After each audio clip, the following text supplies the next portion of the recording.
leadership. Our leadership's still intact. We've decimated their fucking navy. We've been able to touch them however we want, and they cannot do anything about it.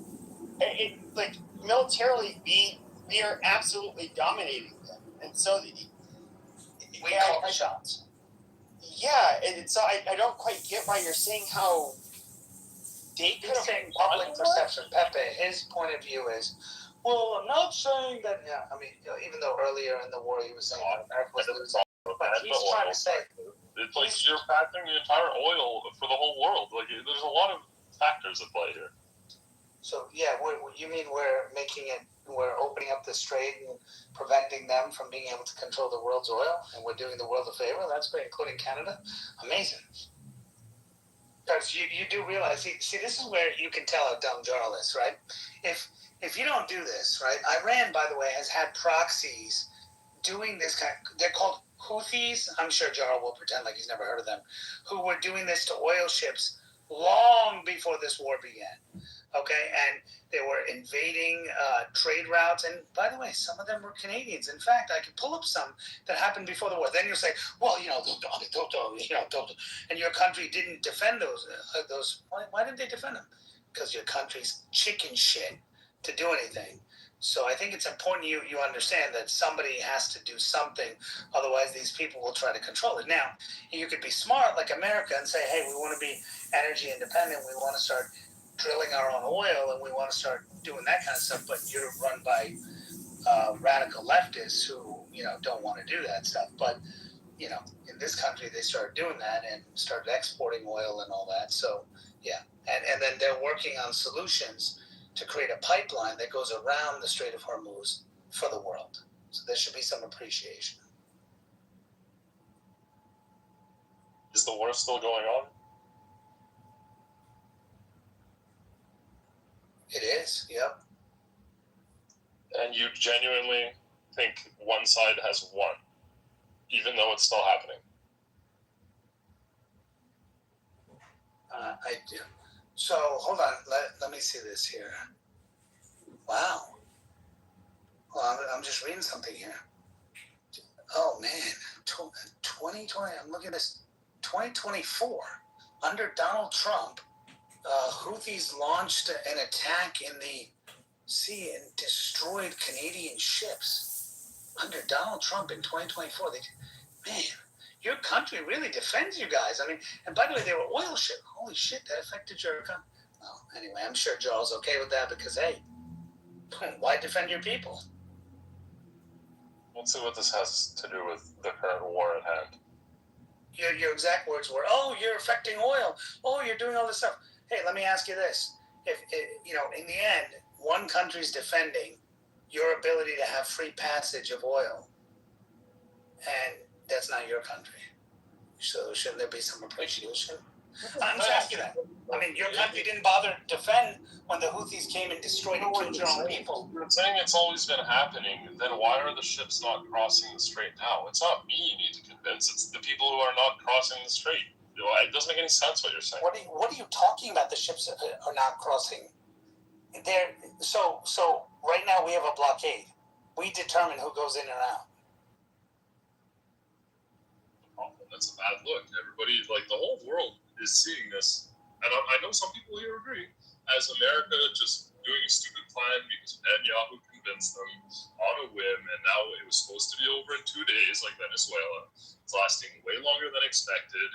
The American economy is drying out of oil, and just like the weapons, like a bunch of shit's running out in America. It just doesn't look good to the rest of the world. Disorganized. This is terrible. We don't look good to the rest of the world. Oh my God. No, he's right. No, Joe, I'm going to agree with you. You were right. You're making the joke you're going to attack Canada, but you couldn't attack Canada right now. You're very busy with another war. Joe, I got a question for you again. Do you believe, I'm being honest with you, honest question, before Donald Trump took office, Houthis attacked your people, do you say, holy shit, my country should have defended my people? Would you say, it's okay, they died, big deal. Some oil got destroyed. What's your view? No I've never thought about it. I've never looked into You don't it. care. You don't care. And that's fair. That just tells you who you are. You don't care. I mean, the first thing I hear if somebody says an American died, I'd say, fuck them. Nobody has a right to destroy my people. But you, on the other hand, what amazing patriotism. You just lose all credibility. Amazing. How many Canadians do you think that have been killed by the Houthis in like the last decade? Do you think it was over 170? I think one is one killing anyone of any other nation is horrible. And by the way, more Americans have died in the last, I would say, 10 years by Iran, just proxies killing Americans randomly, than we've killed them since this war began. I like how you mentioned proxies because you looked up the number.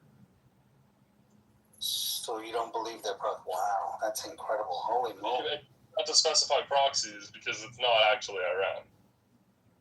So you mean, so if somebody, what you're saying is that this, let's see if Joe has Canadian law. I'll ask Joe here. Joe here, are you there?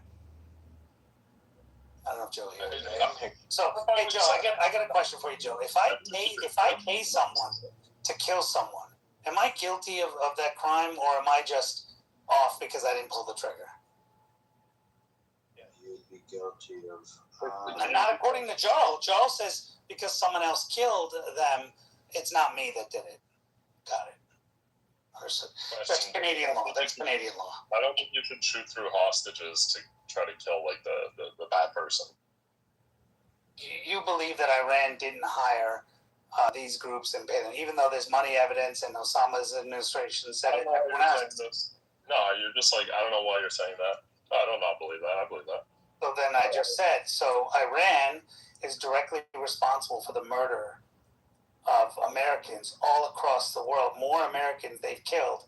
And my view is when you kill our people, you should go back. Your view is and Ocean, welcome to the room. I don't know if you were here earlier, but we were talking to Jarl, and I was saying, Jarl, there's examples in 2024 of the Houthis killing Canadians, on ships and all that stuff. What would you say about it? Well, I don't know. I said, dude, you should say fuck them up, but your country just sat on their ass and was like, help me, United Nations, NATO, somebody, and nobody did anything, and you guys were like, okay, well, I guess they just died. Oh, United States, help me. That's what they did, and that's exactly what you're doing. You didn't even have the balls to say, hey, kill one Canadian man, I'll fuck you up. Like, you should have that kind of sense of pride for your country, but I guess, I don't know. I don't know what's wrong with people up there. Maybe it's the water.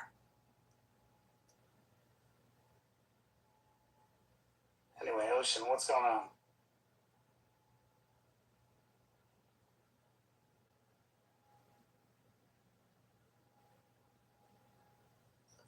I put a link in the chat. It's a World War II song titled "We've Done It Before and We Can Do It Again."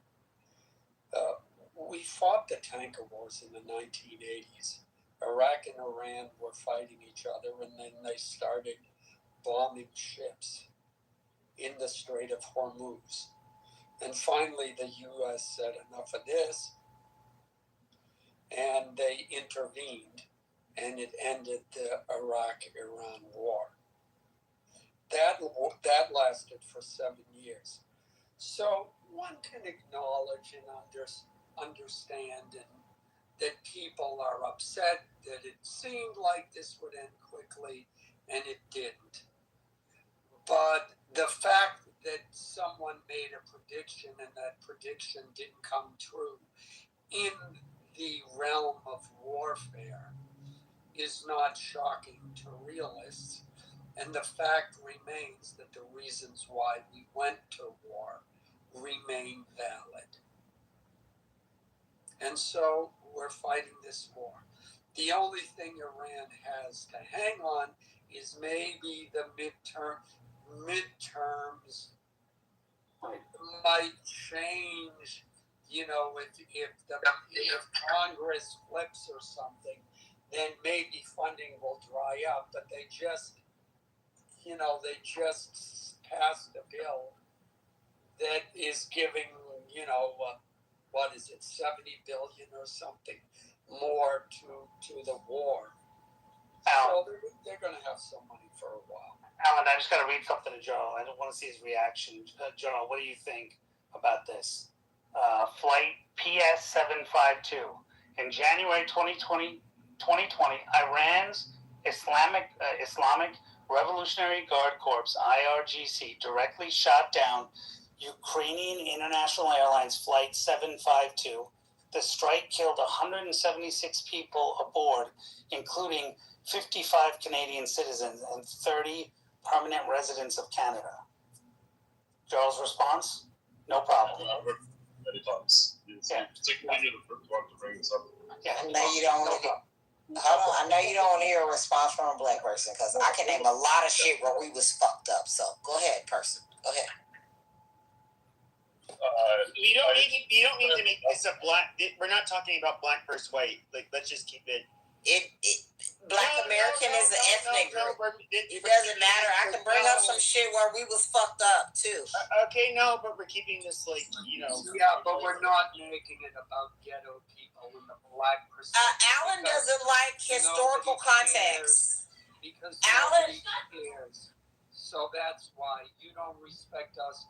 We don't respect you, so nobody gives a shit about your opinion. You do not like historical context. Go over, listen to the Reverend Manning, and maybe you'll learn something. But in the meantime, you go ahead. You guys who are speaking, go ahead. Yeah, we're not doing this.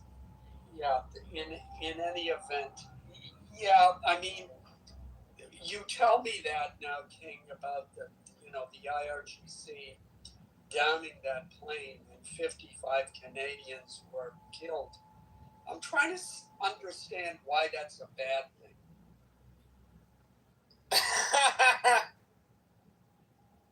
So, King, how many children were killed in that school that America bombed? So, are you happy? No, hold on. So,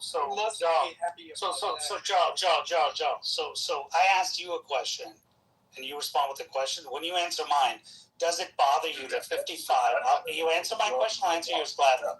Does it bother you that 55 Canadians were killed through no fault of their own, and there was no apology, and your country did not think about it? Does that bother you? Yeah, of course that bothers me, and I think my country did think about it. You're wrong with that. What did they do about it? We did travel, and we did put out advisories, and I'm sure there was other stuff, but that's a good start. So I'm actually looking right now. There was no response from Canada. So there was no response from Canada, no sanctions put against the IRGC, and the IRGC claimed credit for it. No response from Canada. Your country did shit, and you brag about your country all the time. It's time to shit on your country and say 55 people died. Well, they didn't do shit. What did your country do after bombing a little girl's school? Yeah. So American school? Because you kill our people, we'll decimate. King, now, you know what? You fucking Indian piece of shit. I'm really sick and tired of you. If you're going to acknowledge Canada, at least do like the land rights, the land acknowledgement. Okay? So you're so insensitive. That's right. See, the thing is that I think Jarl is happy that those school girls got killed and that America killed them. He gets more pleasure from the idea of America fucking up. But the fact remains that Canada did nothing. I mean, I joke and I say, well, white people will send a strongly worded letter to their congressman if they're upset about something. That's essentially what Canada did. Yeah, we killed those school kids. Yes, it's a tragedy. We didn't mean to do it. It was a mistake. But the IRGC has been killing Americans and other people throughout the world, and they're doing something about it. But Canada was not alone. Refuses to do, except they let Yeah, but they weren't alone. Country, and they're probably fucking Canadian girls. Hello, are you there? Canada was not alone in their You atrocities. heard me speaking. You couldn't wait 2 seconds. Well, I'm just letting you know, Canada wasn't alone. So I just have to point out. We're going to hold on. No, this is how this shit starts. We're going to let Alan finish. Then Adam can respond. Well, I'm done. Thank you. Thank God. You're a faggot ass fucking racist, Alan, and you know it. No, and you can suck my dick. I just don't. I don't give a fuck about none of this shit. You have to. Black people. That's all. I don't tolerate. I said Adam to Alan. I said Adam can respond. I did not say your piece can respond. Go ahead, Adam. Listen, I'm not here to fucking go back and forth with people. Someone else can respond. I want to point out that when King said Canada did nothing, we took them to international courts. So there's of that. We pursued an ICAO case. We applied sanctions and immigration bans, and we created, various initiatives. So Canada did actually quite a bit, and that is exactly what I expect a country, a modern democratic country to do, is to not just start a fucking war. So big countries international. did they do it again after? Let's see your knowledge. Did they do it again after that? And kill Canadians? But you just lied. You just straight up lied. You said Canada did absolutely nothing. You said I'm looking at it in front of me and Canada did nothing in response, and that's just a flat out lie. You try to call me out on a bunch of little nitpicks, but that's just a straight up lie. Well, what did they do? If they did it again, then what did they do? I just listed out 5. So you believe that what they did was effective because Iran did it again and killed Canadians? That's amazing. That is really awesome, Joel. Like that's the way you do things. No, that's what you said. You said it was really effective, and that's what a country should do. That's what you said. So that's incredible. When it happens again, I guess your view is, hey, it keeps happening, but Canada responded the right way. They did the right thing. Got it. Okay. It's a basic. In a delusional manner that this is better, and it's not. This war is not working. So you believe it's okay if a country kills one of your people, you don't take an eye for an eye. Your view is, hey, we'll do it. That's it. That's fine. That's cool. I don't think it's okay to just go rogue, dude. And within your country, if somebody comes and robs your house, you don't get to just go do your own investigation. Actually, Joe, if someone breaks into my house in America, I have the right to beat the shit out of them. If I feel like I'm in harm, I have the right to beat the shit out of them. Maybe not in Canada, but in the U.S. I can beat the shit out of them. If you were in a fucking plane and it got shot down, okay, you have to do your own investigation to figure out what happened. It's not the same. It's not self-defense. Give me a break. What are you talking about? You just gave an example. Someone breaks into your house, and I gave that example, and you say you don't have the right when someone breaks into your house to beat the shit out of them. Yeah, I do. It's a basic part of interpersonal communications, that in order to communicate effectively, you have to speak in a way that the other person understands. The IRGC does not understand, nor do they care about anything from the any international sanctions, anything that the UN might do, anything that the World might do. They just left. That's all. They had no respect for Canada. The fact that all of those things you listed, they left. The only thing they understand is military force and severe economic force, such as blowing up their ability to export oil or cutting it off. That's what they understand.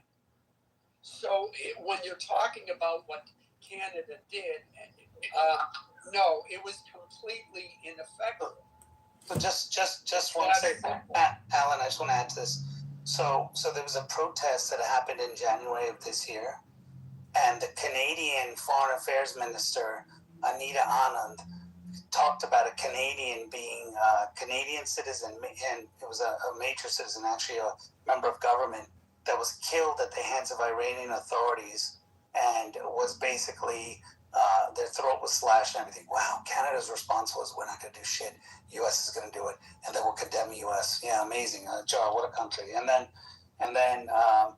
it also says was killed by security forces. The victim's name has not been given.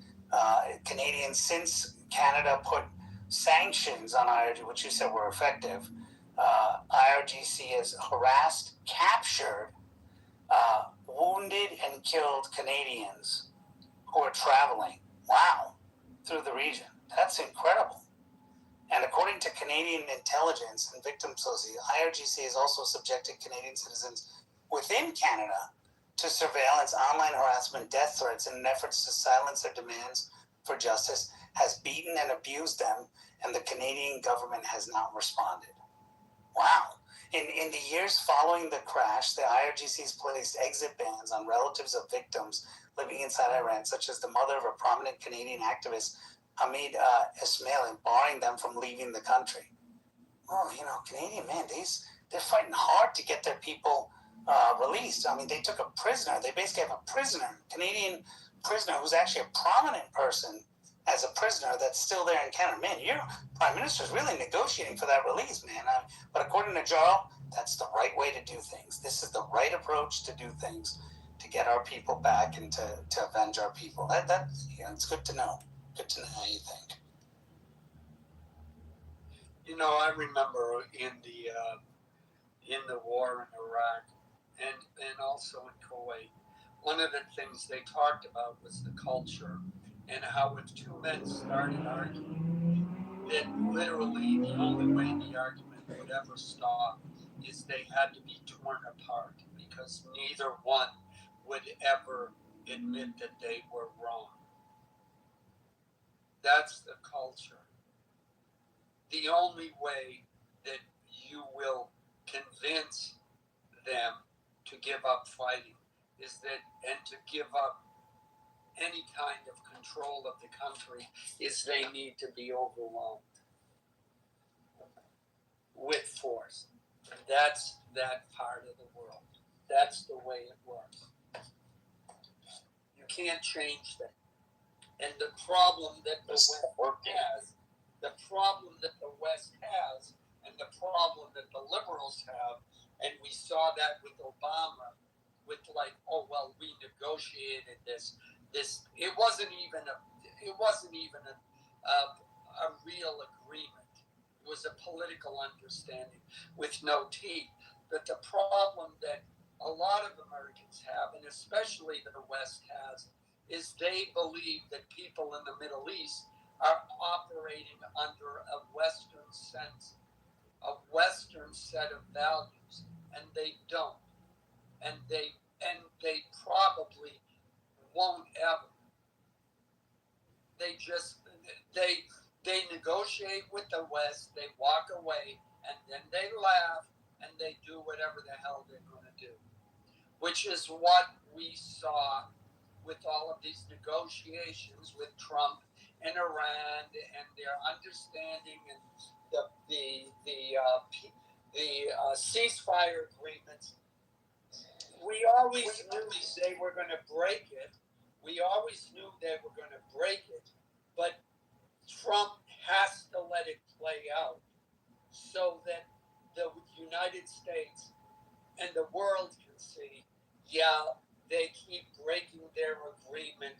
So now I guess it's time to take more drastic measures, which is where we're slowly getting to.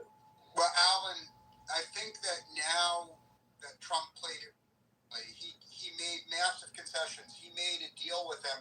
Trump made a deal with them that was ridiculously good for the Iranians. Ridiculously good.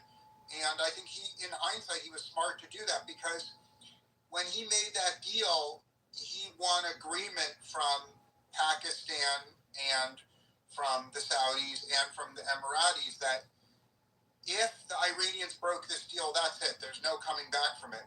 And so Trump very smartly, he built a coalition of the willing. He has a coalition of now 30 nations. There are 30 individual countries that are helping Trump bomb Iran. And so in hindsight, I think the smartest thing Trump did in his whole career was offer that very, very good concession, because by offering that generous deal, he unified everyone in his side. Now, if you disagree, Alan, please. No, that's exactly, you're saying essentially what I said. It's like, look, I'm giving you guys a break. All you have to do is follow it. And they didn't. So now, like you said, he can go to the rest. He can go to those other countries and said, "Look, guys, I gave them every chance, and they still can't get their shit together and follow this agreement. So I'm gonna go full on with them, and they're on board. Meaning the other countries are on board now. Well, the question I have for you, Alan, and it's a very brief one, is what do you believe China is selling Iran a lot of weapons or a little bit of weapons right now? I don't know that. Does anyone have an informed opinion? And what? How I'll does answer, that Alan. affect anything? Alan, before you go down to your head, look, Alan, hold on. The deal is supposed to be that China and Russia have agreed not to sell Iran any more weapons. That's what the deal is supposed to be.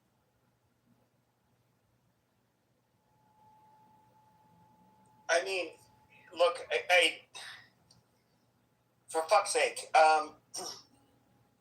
well, the villain in this room and say this. Like, I do think that the Israelis were pushing very hard. We can look at, who the main donors were, the private donors, or individual donors. Paul Singer, Miriam Adelson.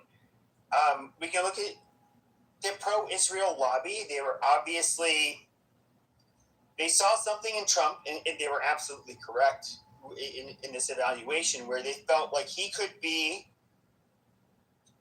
probably maybe not the last president, but the last president for who knows how long, who would end up doing what he did for the state of Israel. I just look, Iran is a pain in our ass. Yes, I get it. They call us the big Satan. They say all of this shit. They've killed U.S. troops. It's always been within the vicinity of the Middle East when they've done it. There's a lot of conflation that I've always heard going on between, like, oh, well, they're your enemies, and, okay, ISIS, which, for example, committed a lot of terrorist attacks on Western soil. We're not affiliated with them. In fact, the Iranians, the Shias, hate groups like ISIS, which are Sunni, with the fucking passion. They will kill each other. I think that, that's why Israel, for example, is happy Jolani is in power in Syria. There's no longer this route in which weapons can be, smuggled from Iraq and Iran into Lebanon. I just, like, at the end of the day, I feel like we are fighting. They're going to try to give you this turd. They put on an ice cream cone, a waffle cone, and they put sprinkles on it. It still smells like shit and will taste like shit. But they want you to just, like, say, hey, this is the best thing for America to do, where I absolutely disagree. And, it's not, I love Jews. Like, I have no problem with Jews. But obviously, I look at the world through a much different lens. I'm not a small minority. I'm not a group of people that, there's been a lot of anti-white, I guess you could say, rhetoric for the last, decade or so. But at the end of the day, who's going to do anything to us? Nobody really can. But, they're scared. Israel's always has always felt or had to deal with, like, an existential threat. And so they've always kind of gone overboard in comparison to us, who we never really felt imperiled like they did. But, and I'm not saying this out of malice or because I dislike Israel, but I feel like this war was completely sold to us. to basically, as if it's in our best interest. But in reality, I think it was in the best interest of Israel, obviously. And I'm trying to, I just because I actually care about Jews enough to say this, like, this is going to backfire and people are going to fucking hate you on the left and the right. This is just like the worst route you can fucking go. Like, this is where you want to push everyday Americans into a war. It's going to whether which class they're in, people are going to have to see their sons and daughters die. And I don't know. I don't know what else to say. In a weird way, they should be mad at Jews, or I should say Zionists, if this war ends up happening. This is like, I don't know. This is fucking. It's crazy. I don't even know how else to put this.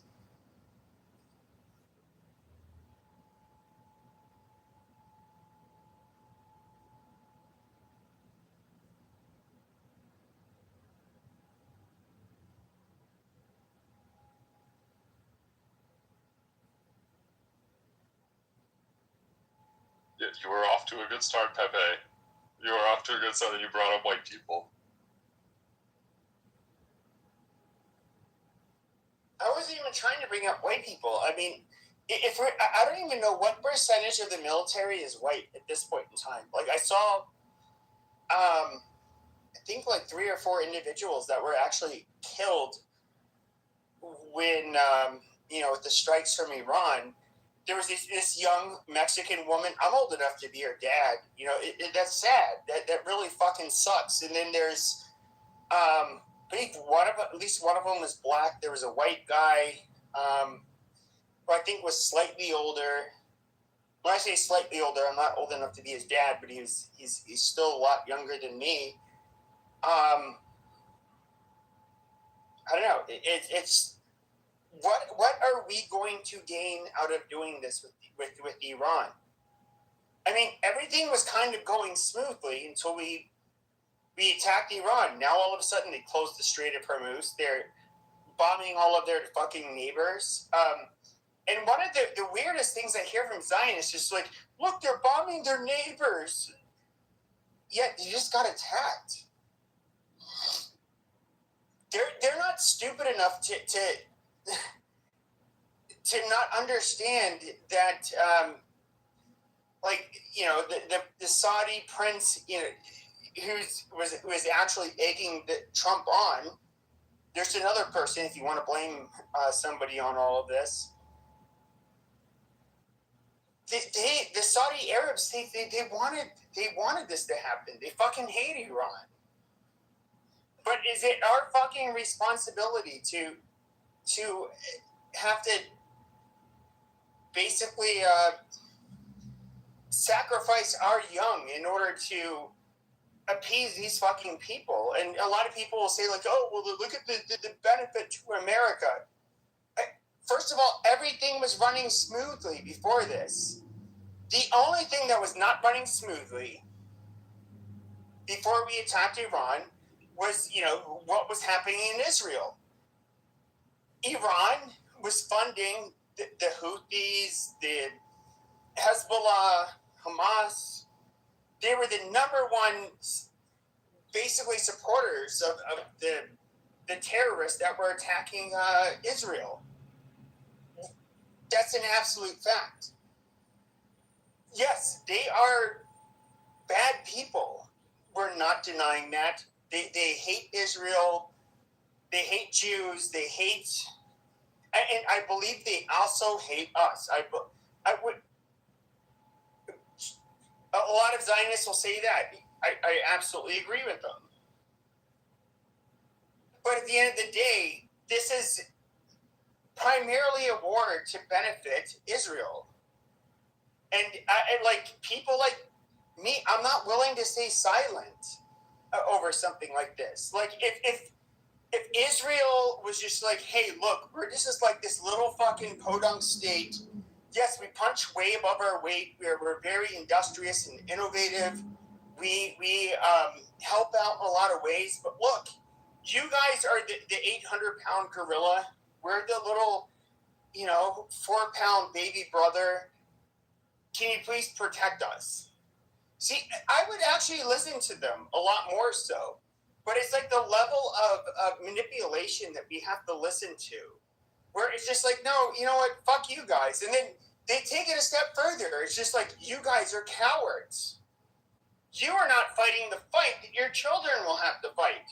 Or you're an anti-Semite. They do all of this bullshit.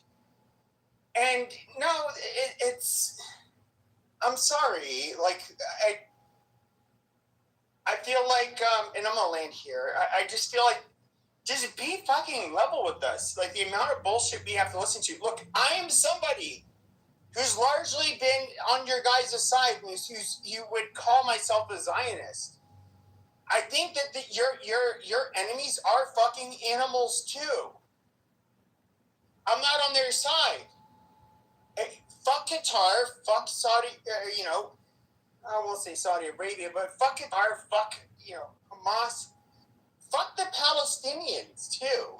And I want to make that very clear. You Palestinians who are listening to me, and you guys will be like, oh my God, I want to join in so we can do some Jew bashing.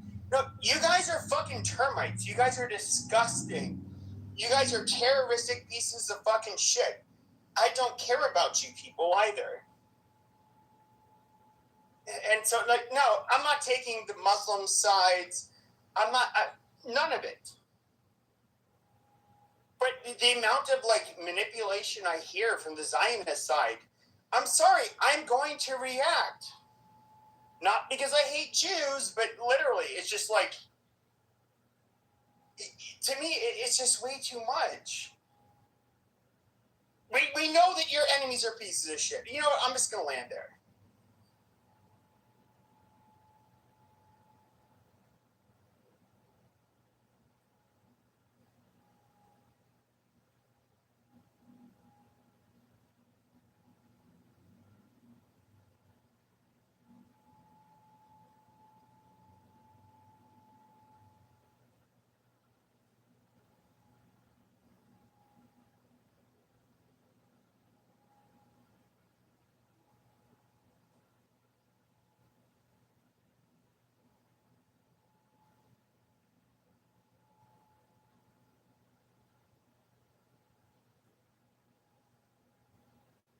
I don't know.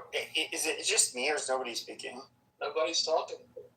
Well, I'm just curious. Is there any of you people? So, what I love about this I have a very specific gripe with Israel, and it more has to do with like how they, what I would call Israel firsters, trying to fight with other Republicans that are not Israel first, them trying to talk us into conflicts, which I don't think are necessarily in our best interest. But I am curious, are any of you diaper head Muslims in the audience, would you like to try to maybe say your part of the story? Why we should be on your side, which, obviously we shouldn't. Or is there any Zionist in here that just thinks I'm like a horrible anti-Semite and I'm a retarded person who just, my proverbial diarrhea that's coming out of my mouth is just, it's nonsense. I'd love to hear from either group. I have something to say. I think it's way deeper than just like who is supporting who. I think this whole war is just straight off of just like the oil reserves. I think that's all that the United States cares about. I'm still trying to figure out how does Israel come into to everything, but I know on Trump's behalf, I know he wants like Iran's just how he took over Venezuela. He wants to do the same exact thing with Iran because Iran does have a very big, large oil reserve. So it's like, if you look it up, you can see that Venezuela has the biggest oil reserve in the world, and that's already taken over by Trump. So the next after Venezuela is Saudi Arabia, which is an ally. So you're not going to too much press them. So after that, it goes Iran. And Iran so-called has nukes. I just feel like that's just like, like a dummy to kind of just go at Iran for their oil reserves. So I think this whole thing is just straight off of oil reserves. And that's like, it's kind of like me personally. I don't want to go back and forth with everything else because I truly know what it is. It's literally the oil reserve. That's why Trump is invading Iran. I disagree completely, but you're entitled to your opinion. That's cool, bro. 100%, Pepe. So I'll take it one step further. Can I share something? Go ahead, Joe. I just wanted to say it's not just the reserve, it's the control of the flow of oil to China. Go ahead, Edward. Yep. Yes, that's right. That is part of it, right? Pepe, you forgot to say smooth brain. Okay, but what we all need to look at is since 1979, the actual supreme leader of Iran has decided to go against the West. It's a theocracy, guys. They're not ran like other countries, okay? Most of the Middle East have been held hostage for many years. Actually, we can talk about 47 years. This is very, very interesting. I think as well, guys, you have to mute your mic because I get some feedback from your off mic. Thanks. And guys, we are a republic, okay? That means we the people get to control our individual lives. Well, when you have a theocracy and a few leaders rule your country, and they are not just the number one funder of terrorism.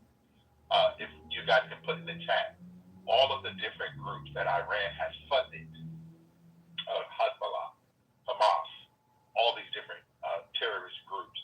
So you have a religious theocracy with an army that's fighting at the same time against Western civilization. Okay? So we got different values, different things. Now you guys can call it oil, whatever. That's just part of it. But no country, we have 195 of them.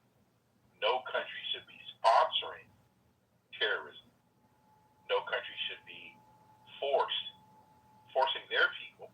I see someone put in the chat about blowing up a school with 168 kids and all these things. Guys, I don't know if you know this, but countries kill children. Unfortunately, war is not good. It's ugly. It's bad. It's horrible. But that's what war is. Okay? So for us to think that that was something that somebody did this on purpose is just, I don't even know what to say to us. But man, no matter what group of people they are, have a desire to control other people. And I believe that the supreme leader in Iran and all the other groups, all of the Muslim groups and Muslim countries in the Middle East, they're also afraid of Iran. They don't want to participate in Iran. Okay? So we got a lot of... Can I ask a question? No, can I finish my statement? Then you can ask the question. Okay? So I'll land there. Go ahead, because you threw me off. Go ahead.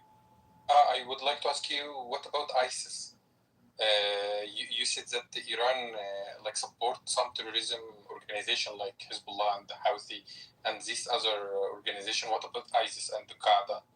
Do you think they are terrorists or not? Of course. What?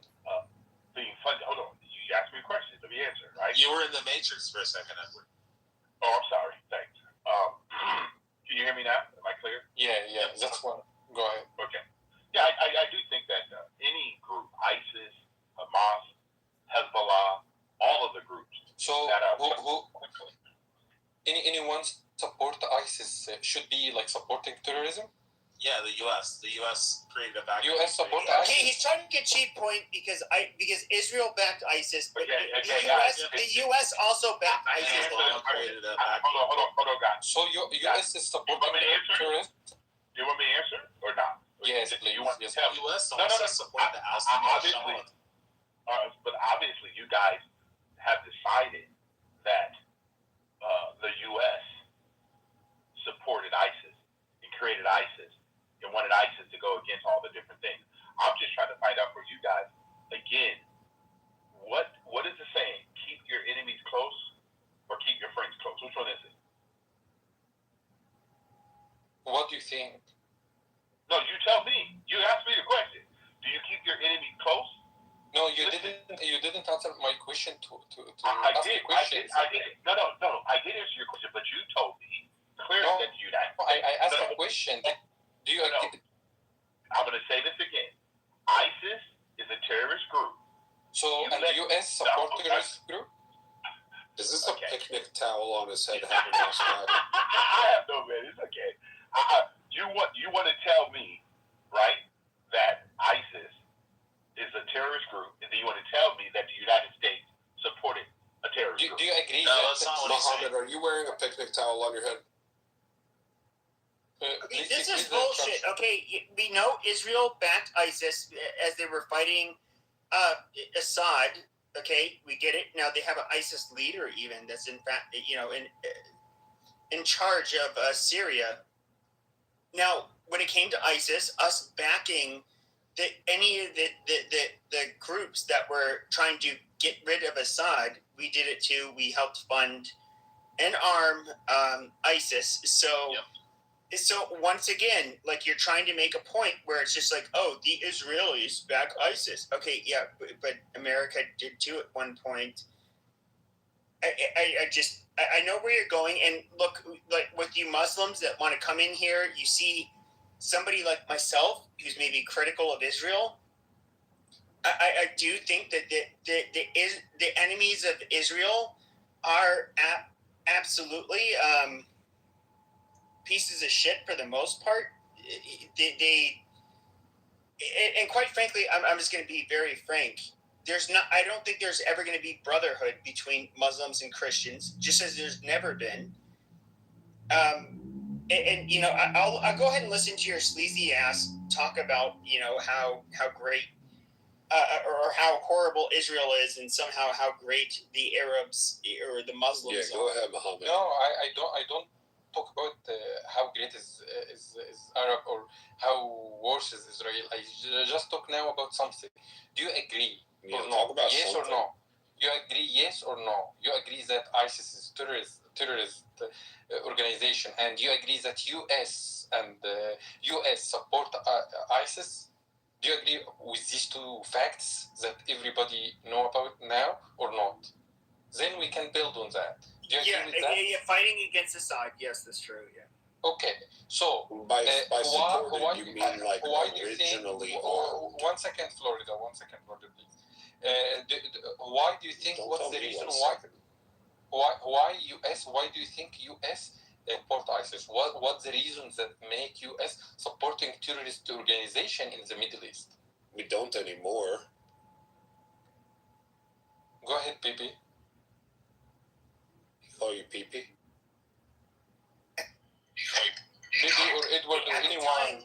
We were supporting anybody who was anti-Assad. Now, Assad is somebody who, for example, was very friendly with the Russians and the Chinese, and somebody that was definitely not willing to work with America's interests. When it comes to why would we want to do that, I mean, we can look at when we were still in Iraq, for example, at the time, the instability that came both from the IRGC and their training and arming of the Shia militias, which, you know, with Syria was obviously, they were a big part of that because the Alawite minority, which a lot of Muslims don't consider them Christian. Okay, I got your point. But do you think if China or Russia supporting some groups or organization in Mexico or Canada or any place or US itself, and these groups are terrorists, and they think that they are supporting them to be against US? Do you think this is the right thing? You smooth brain fucking chump. Yeah, I would say that yes, I would say that China does a lot to try to facilitate terrorism to the United States, as does I think Iran, Venezuela at one point at least. All of these countries. So you think that this is each So country US can. is terrorists because they support ISIS, right? So you think, Pepe, you think that any country would like to fight another country can like support terrorism in this country? It's fine for you. It's okay to do that. You're talking about like the enemy of my enemy is my friend at certain points. Alliances change. Not just a kind of enemy. For example, if I have like a country who are enemy to a country that enemy for me, I can support this country. But I mean about terrorist organization, terrorist groups. That's fine. Not just an enemy. I'm listening. Look, I've explained this to you over and over. And look, I want to go to bed. And look, you're low okay, IQ. Good night. Just your think low about IQ it. diaper brain, chimp fucking Muslim brain is not going to comprehend this shit. That's fine. Pepe, leave that. Muslims are bad because they are terrorists, Yeah. and US is supporting terrorism. And do you think that supporting terrorism is a good thing? Okay, good night, bye. I'm surprised you think that's a flex when it's literally Muslim organizations and terrorist groups that are actually committing the fucking terrorism. You low IQ fucking troglodyte. How did you walk into that one? You goddamn moron. Your people are so fucking stupid. Is that what you're telling me? That we can fund you into committing fucking terroristic acts where you monkeys act on our behalf? You fucking retard. Like the dumbest fucking shit. Once again, you know what's interesting? At least when I talk to Jews, they're rather intelligent. Listening to fucking low IQ fucking inbred pieces of shit like you, it just shows what kind of unreasonable fucking retards Israel has to live amongst. Okay, just suck a fucking dick. Okay, you go ahead, come back with your stupid goddamn retort. It's retarded. Pepe, can I speak now? Okay, so as a Muslim, I would like to speak about this Jewish problem in order to clarify this historical animosity about Judaism and Islam. See, there is a crystal clear verse in the Holy Scripture of the Muslims in Quran in chapter 2, I believe it's 122, where God says how the children of Israel are the chosen people and how they were preferred over all other worlds. So there is no doubt about the fact that they are the chosen people. If a Muslim denies that fact, he's actually going against the Holy Scripture. But there is a condition. If you are the chosen one, then the conditions get different for you. So I believe it's written in the Bible, Leviticus chapter 26, verse 24, which says that if you go contrary to the message of God, your sins will be 7 times more than that of you will be punished 7 times more than that of a common or a non-Jewish person. So considering the fact that being chosen brings a lot of responsibility upon your shoulders. So if you are not true to the message of God, then you will have to face the consequences. And what we see right now in the world, it's up to you. I'll leave it to you in order to answer the question. Okay, the vast majority of Christians did not look at them as the chosen people. Hey, one time I was jerking off to a girl who became a tranny, and I was... See, I was... The vast majority of Christians did not look at Jews as being chosen. In fact, hold on. If you look throughout Christian history, okay, we literally we have a new covenant after Jesus in the New Testament. They like to call it replacement theology, which obviously Christianity was a replacement theology. The vast majority of Christians, up until like a couple hundred years ago with the evangelicals, we did not look at them as the chosen people. The chosen people, first of all, does not mean that they're God's favorite. You know, the evangelicals, they're crazy. They'll believe one thing, but the chosenness means there's a new covenant, and that it can be fulfilled through the church if you become a practicing Christian. It's not this whole thing where we have to look at Jews as a chosen or special people. That is not something most Christians believe.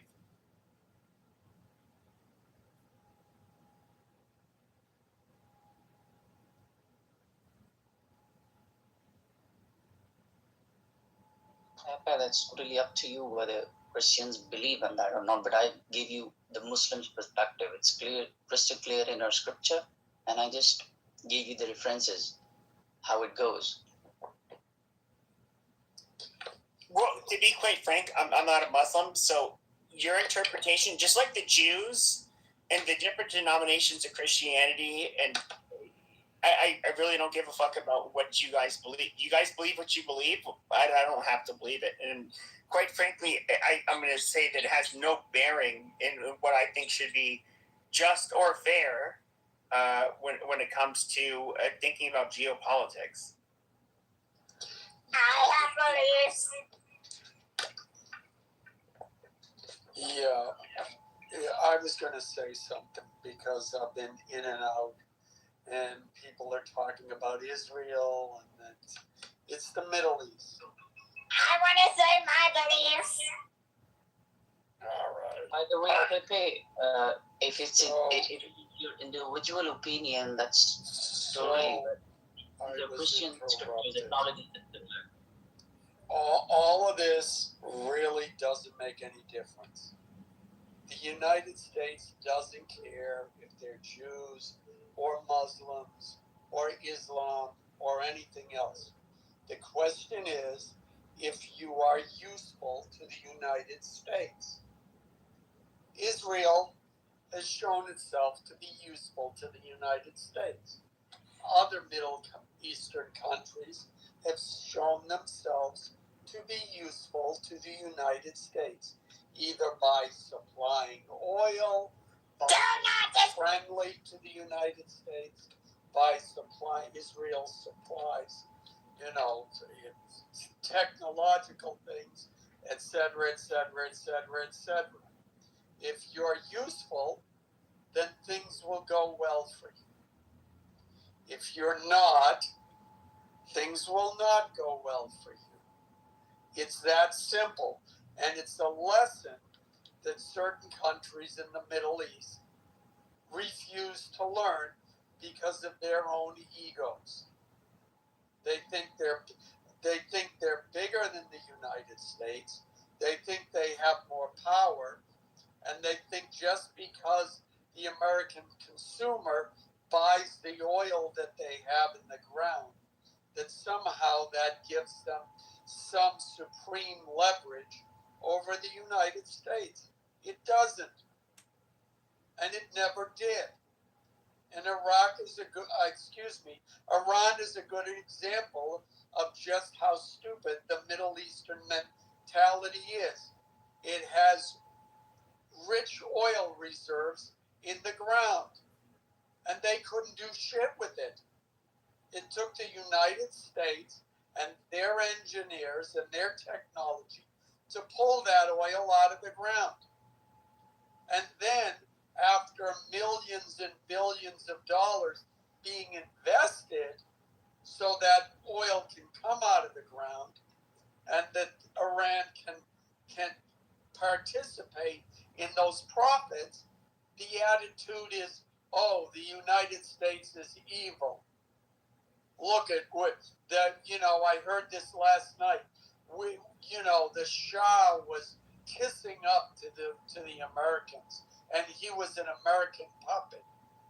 No, he was a smart person who understood that the United States did Iran a huge favor by developing its economy and by developing an asset that it owned. And yet, what's the repayment? Oh, well, this America's America is it's death to America. So it's simply tiresome to hear this over and over again, how America is evil, when without America you would have no economy, nor would any other Middle Eastern country. It's been stagnant since the 1300s. And if it wasn't for oil, you'd still be in the same place. And so when it comes to this, and getting back to the main point, Israel makes itself useful. We don't care. If the IRGC freely traded with the United States and became the friends of the United States and said, yeah, okay, the Shah's out, but we're going to continue to trade with you. We're going to be your friend, etc., etc. The U.S. wouldn't care. Instead, it took hostages in it took hostages as soon as it came into power, and it's declared America its enemy. Well, here we are. Iran is getting the shit bombed out of it. We control Karg Island. We control the other islands. We bond military assets. And there's one last nuclear, centrifuges that are deep underground. And they're working on how they're going to just bomb that out of existence. And that'll be that. And they won't give up. They simply won't give up until they're dead. And the United States will take care of that. This is all very tiresome. And it's totally fine if you're saying trash, Alan. Please don't do that to us again. Concrete, shut the fuck up, you dumb ghetto bastard. Okay, let me correct you. That's what I was thinking. Listening to your dumb. Listen to this amazing asshole, man. Yeah, see what Concrete does is he comes and whoever the last speaker was. Because that's you're all embarrassing yourself. Because he inhaled so many concrete fumes in his life. You were blazing the shit out the American eagle just now. You're gonna get pregnant from the fucking eagle the way you were blazing. Yeah. Hey, check my brother. My brother, how you doing? Good, we're done. Hey, Chuck. What's up? Good to hear your voice out like you, but good to see you guys laugh and stuff. No, I have to deal with that problem with my leg, So I've been away. We love this space, we love you guys, and terrible what's going on at the moment. I think you know what makes me nervous? The fact that Israel is quiet. It makes me nervous.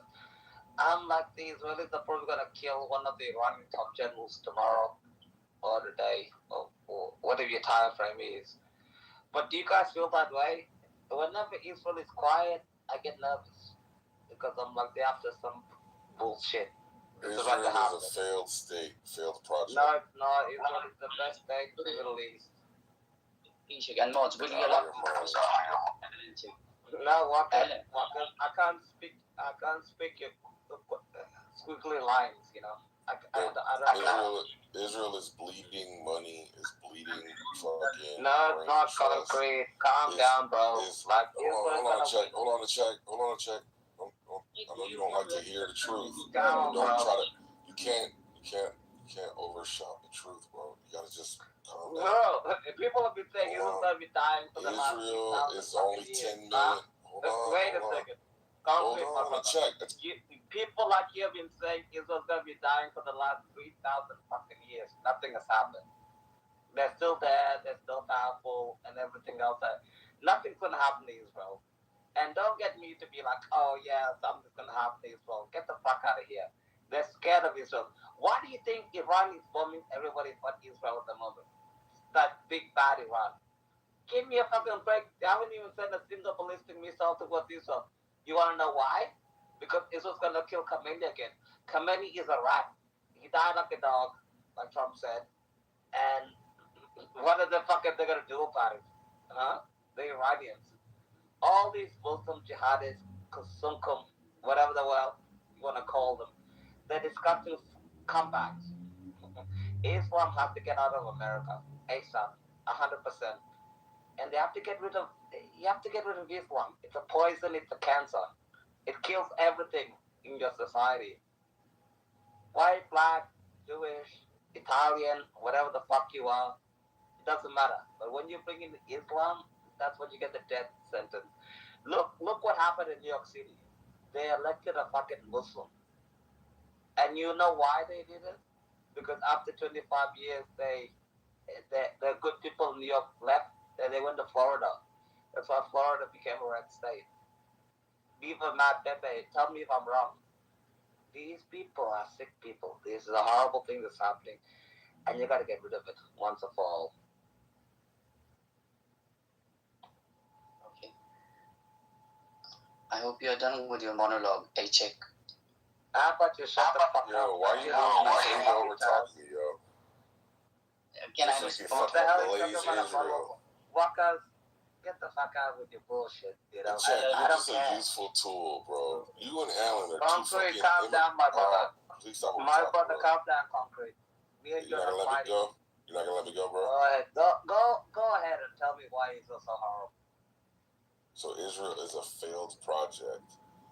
Fucking 10 million people. So it's the richest Yo, state. can you stop, bro? Go ahead and tell me why it's so failed. Can you stop? Thank you. Go ahead. Just be quiet. Just stay on fucking mute, bro. Yo, y'all niggas need a daddy.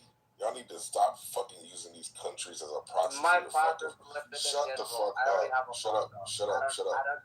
Shut up. I Be don't quiet. need a Be daddy. quiet. My father's Be quiet. accepted Be before. quiet. Okay. Be quiet.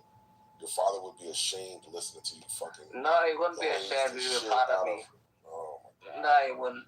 Actually, I saw my father the other day. He was actually proud of Concrete.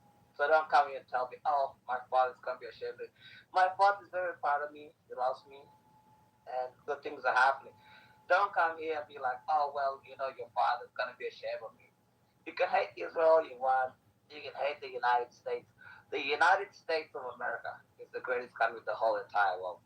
Don't come here with your anti-Israel fucking BS and bullshit. No. And in terms of my father, my father's a great man.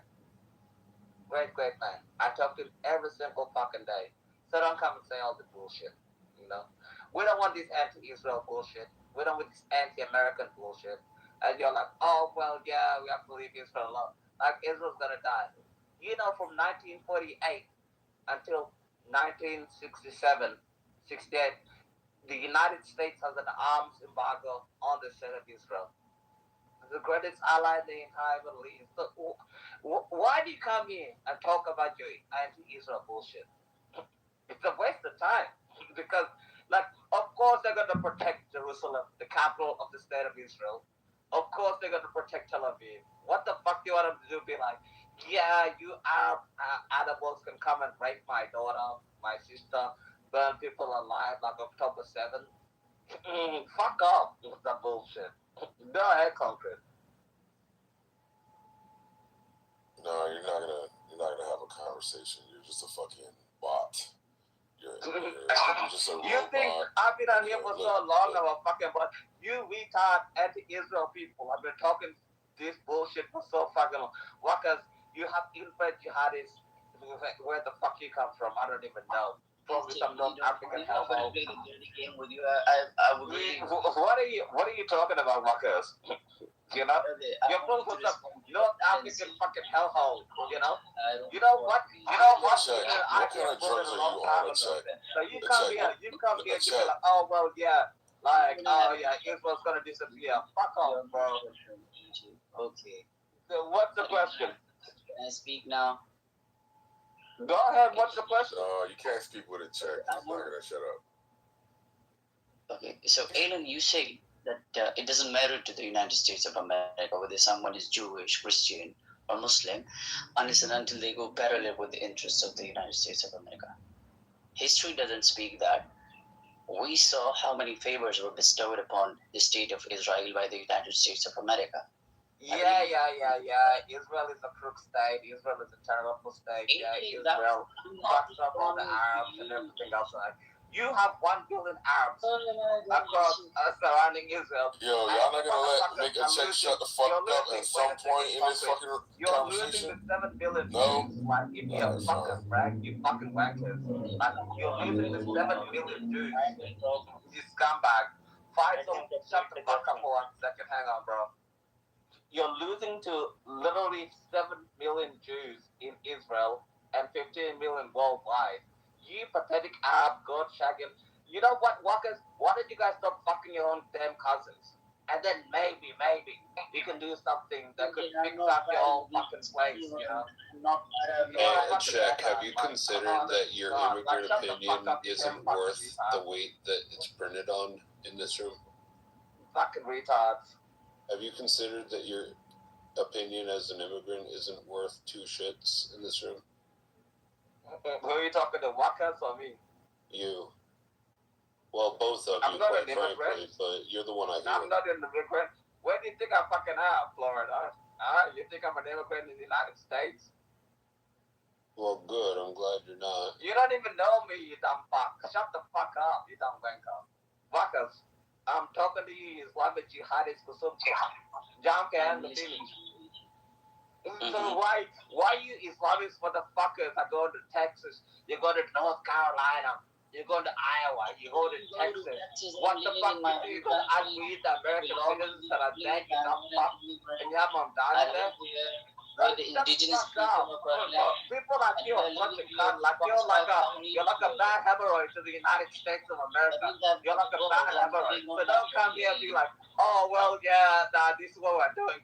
People like you go back home to your shithole country. Is that Asia? Get out of here. How are you? You are missed. I'm good now, Habibti. How you How's doing? your leg? I'm good now. This guy, Walkers, he just comes and he talks a bunch of bullshit. There's 56 Muslim countries you can move to, Walkers. You don't come to the United States and be like, oh yeah, that's what I'm gonna do. A-Check, I can't believe you're here. A-Check, I miss bro, how you doing? What's up, bro? How you doing? Get well soon, eh? Chilling, brother. Chill. It's good to hear your voice. A-Check, we miss you. We miss you. We miss you. It's so good to hear you.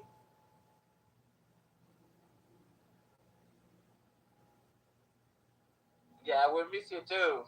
Like, I'm here every day.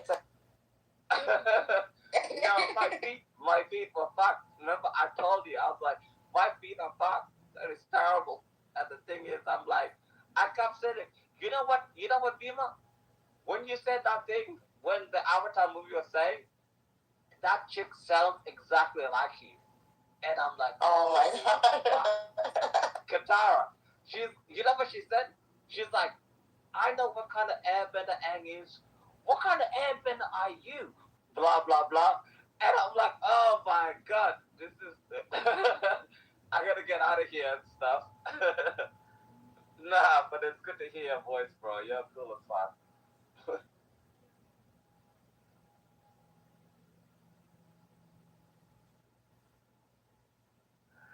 Be sorry, I just had to Kusumko how to deal with. And man, good to see you, bro. Love you. You're a great man. Hey, can you tell someone that they're terrible or horrible for us, please, and thank you. Yeah, it's fine. It's always terrible and horrible. It's true. You're right about that. No, but it's horrible what these people are doing. These are sick people. Sick people. And you have to find a way to deal with them. Very, very sad, sick people. Right? You know, like the savagery that's going on in like North Sudan. Most of the women have been sexually assaulted in North Sudan. These are facts, right? I don't care about North Sudan. These people rape each other for a living. North Sudanese are animals. My grandfather had to fight them. I'm not asking you whether you care or not. I'm saying that most of the women there were sexually assaulted. I don't That's give a a fact. shit about most of these women. Fuck those sluts. They're the same sluts who come to the West with the fucking hijab and be like, oh, like the Elon Omar type. I don't care about North Sudan. I'm not denying they weren't sluts. I'm not denying. Like, even Tiger in the audience, some women are sluts. Bro, fuck North Sudanese women. All the women that are in Tiger's people. women are the biggest sluts. The most closer they related to Tiger, the more slutty they are. These are facts. You're not listening. I don't care about Islamic, Muslim, terrorist, jihadist, Kusumkum, women, North Sudan, anywhere. I don't care. Syria, I don't care. About Do not Sudan. feel sorry. Wait, bro. Do not feel sorry for Muslim women. These are the same jihadists. No, but Tiger's women are Chinese. Tiger's women are Chinese. What? The Tiger's women are Chinese. They have nothing to do with Muslim. Tiger's women eat pork, but they still act like they're sluts. I don't care. Anytime you have Islam, anywhere, in any country, you have bad news. You have horrible things that happen to everybody. You have terrorism. You have suicide bombing. You just have horrible things that happen. Do not do that. These are terrible people. These women are the most worst of the worst. A Muslim woman is a terrible person. Because why? Because they have a society that is built on terrible things that happen to them. So don't come here and tell me, be like, oh, what do you think about the Muslim women in the north? Fuck all. Fuck, I don't give a shit.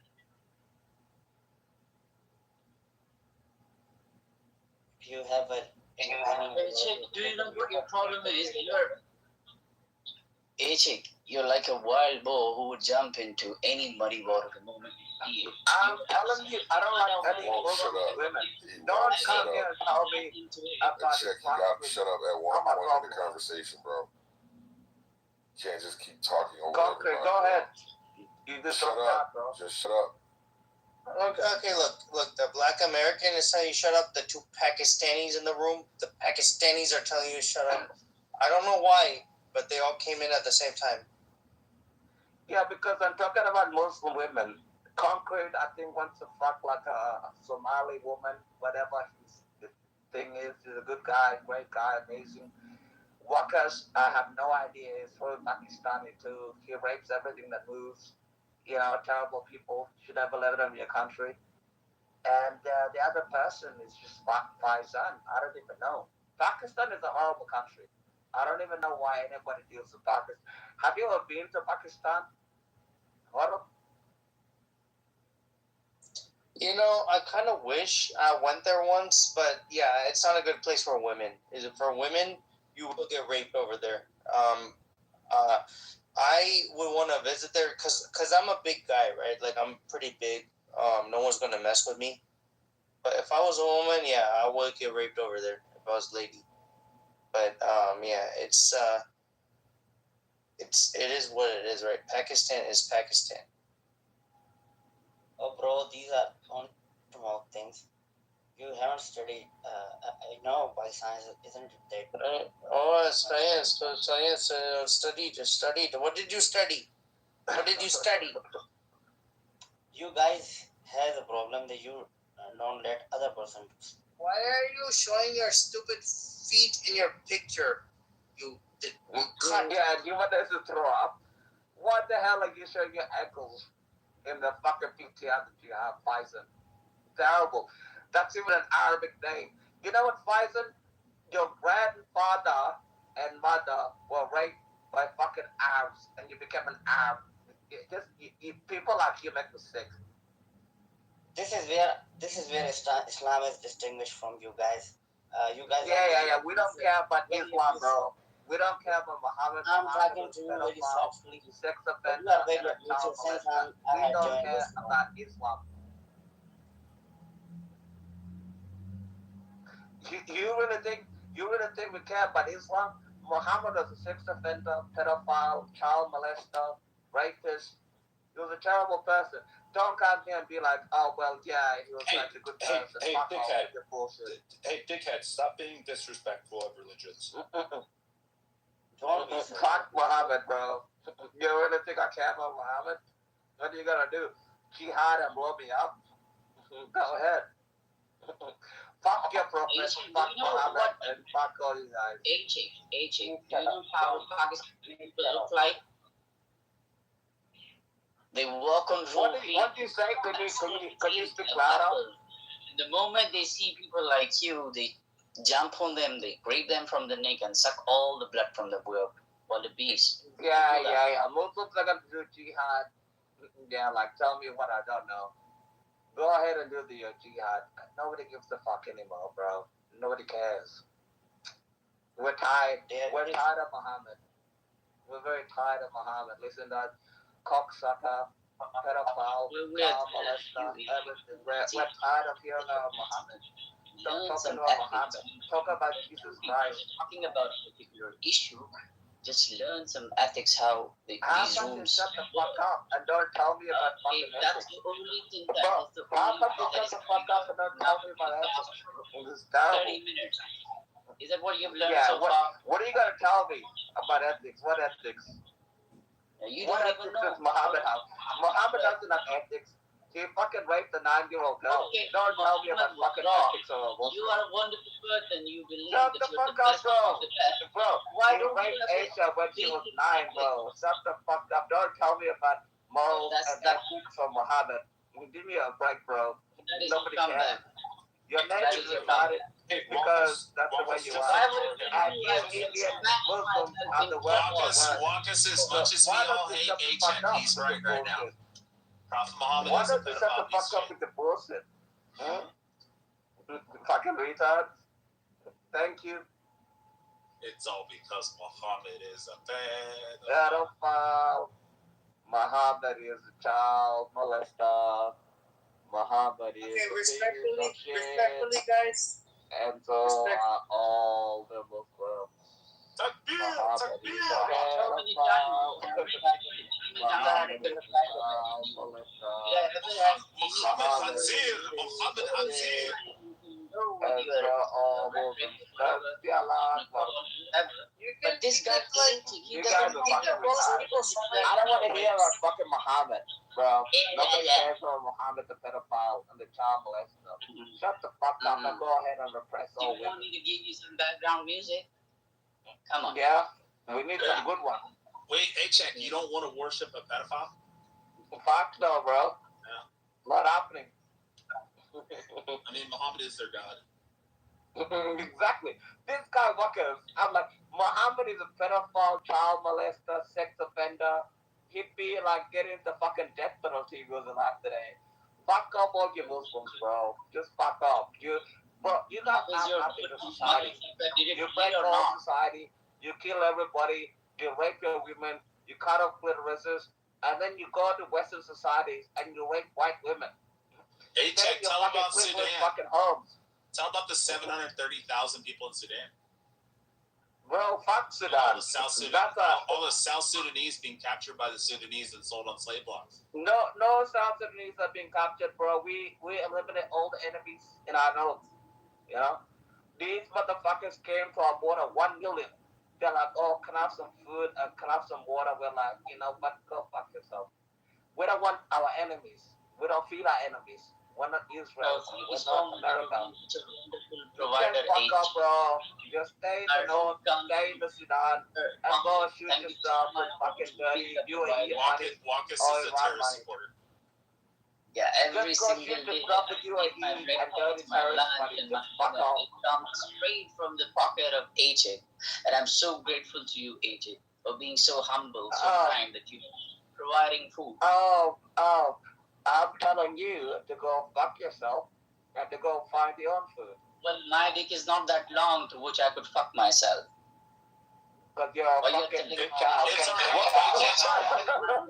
alright, Walkus. HX South Sudanese. He'll fuck you with his dick.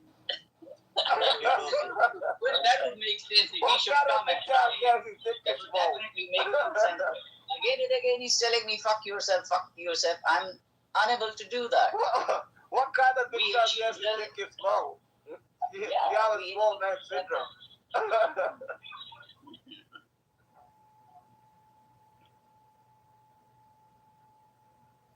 Why the fuck would you say that? You don't talk. Walkus, you're Indian. We all know that you can't piss without pissing on your fucking zipper.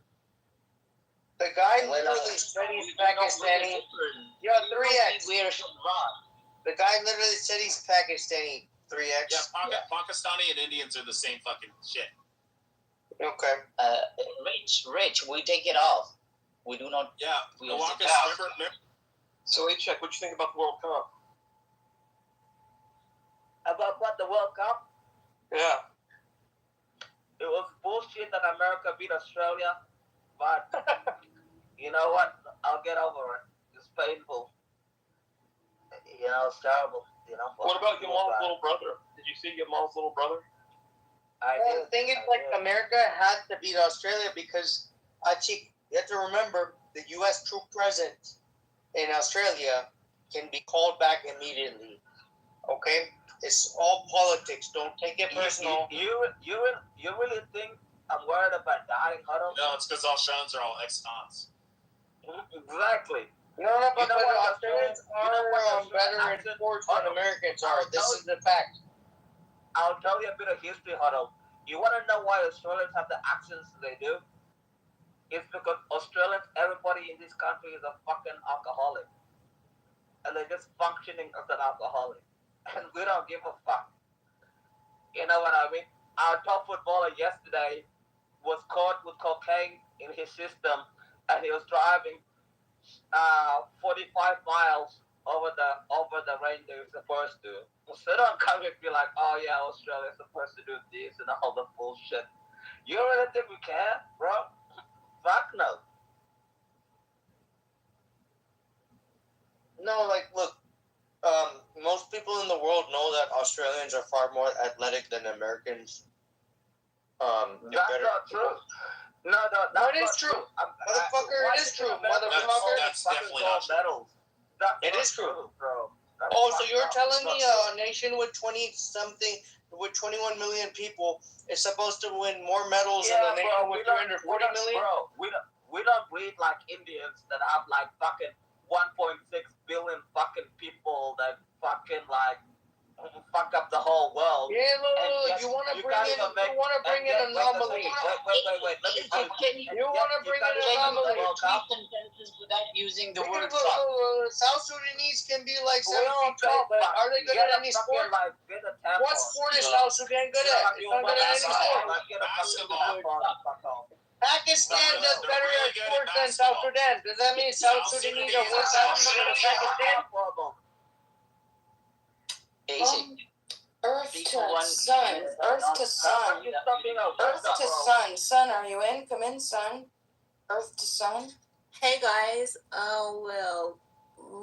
first I want to apologize because my English is not so good, but I just have to apologize about the PTR, if you don't mind. If you could change that would be great. But I would love to hear from you. Tell us, son.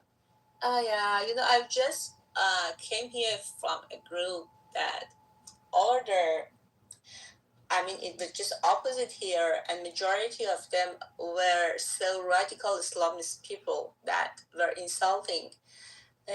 Actually, my nation, because I'm originally Iranian, and they were insulting us, and they were telling something so disgusting, fake stories about our history and about our ancient kings and our history and everything. And I was so angry. And even one of them were here that he just went. The Ralph was here. I saw him. Maybe he saw that I'm here and he went. And he was a very, very rude man. And then I came here, and I'm atheist actually. I'm not believing in any religion. And if you live and grow up in Iran, I think most of the new generation, especially, are atheists these days. Because of these happening in the world, I just see that you're speaking. That exactly like here in another group, they're attacking another group, and I just wanted to say that why. You know why there is not any woman prophet in the history, because never women are gonna, I mean, we're not gonna to be so, I mean, serious about the life, because this is so short, too short, and we can just enjoy it. I mean that religious is, in my opinion, I respect to all the religions and all the beliefs. I don't want to, I mean, disrespect anybody or But any are you belief. from Iran? Are you from Iran? Yeah, I am. So you don't represent any Muslim view at all, because you are atheist. Number one, you are atheist. Many new generation are atheists in Iran.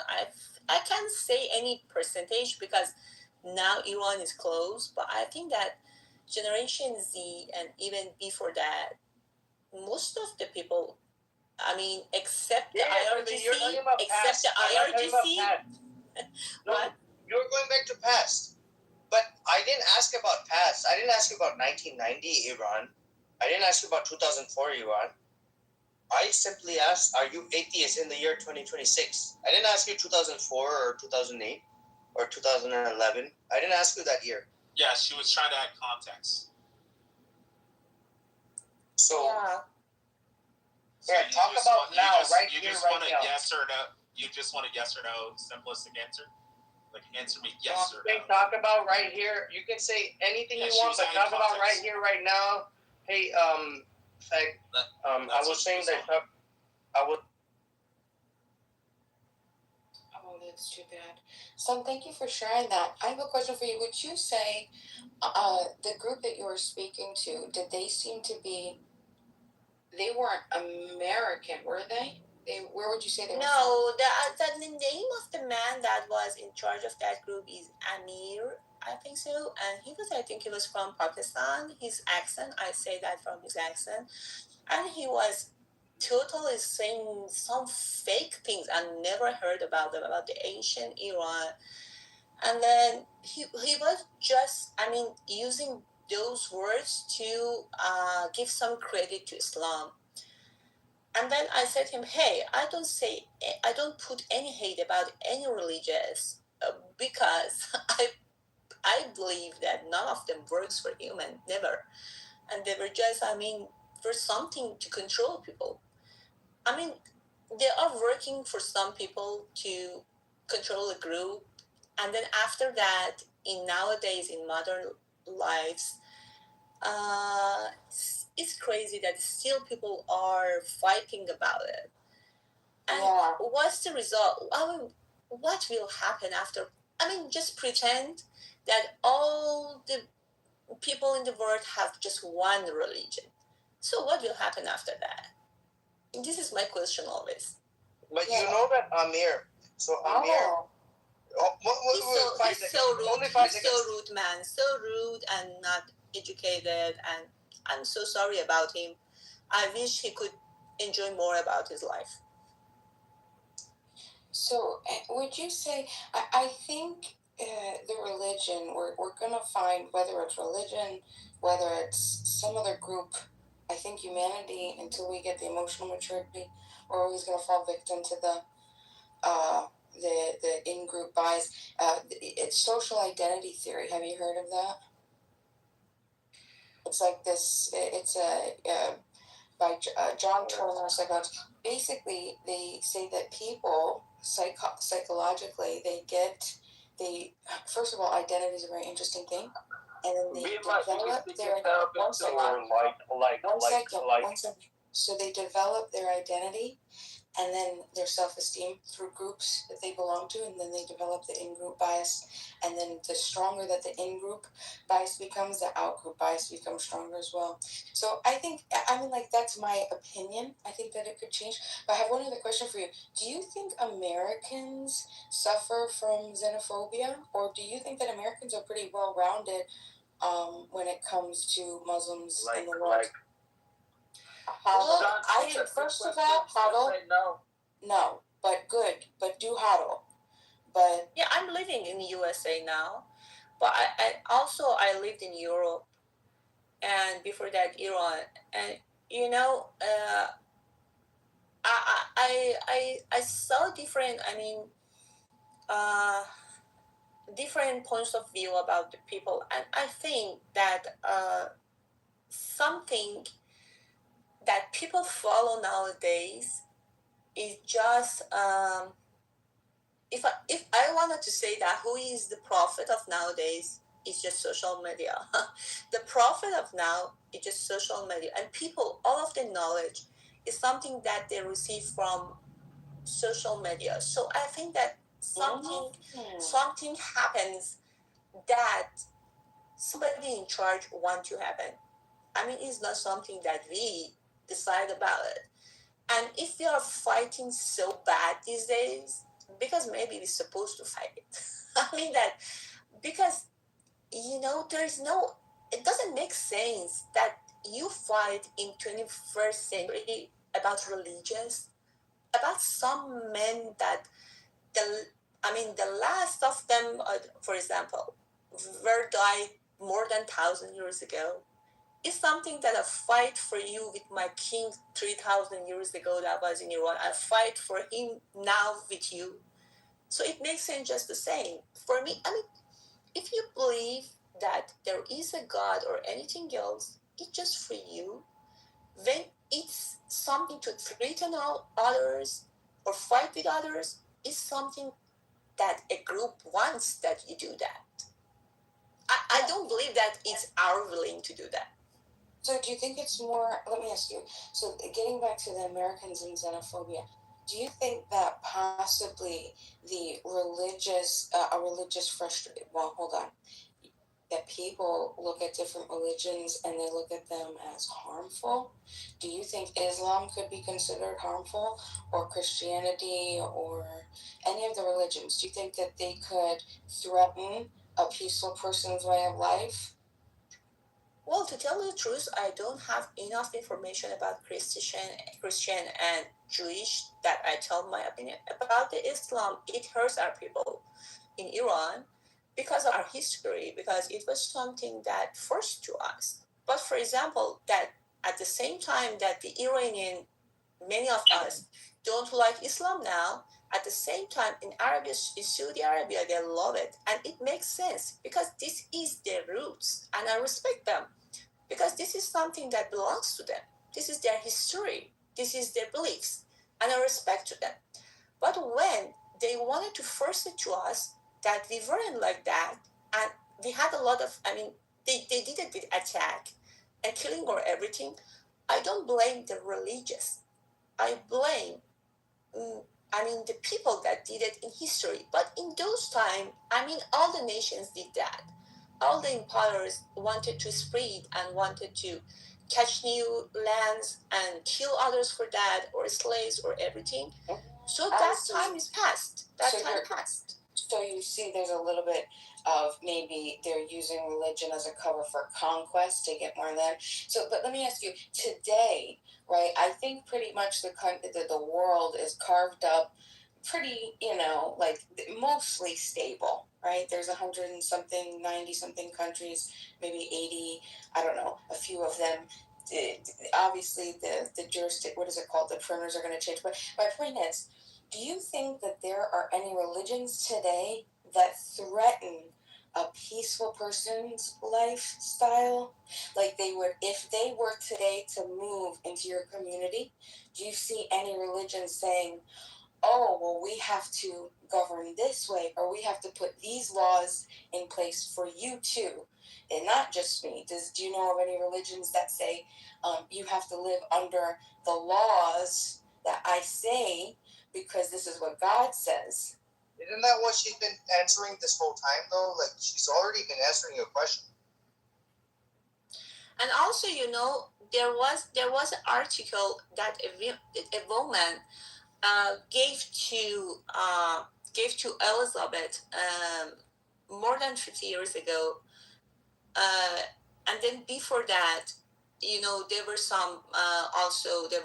somebody from the Europe that decided to make a religious belt in Asia.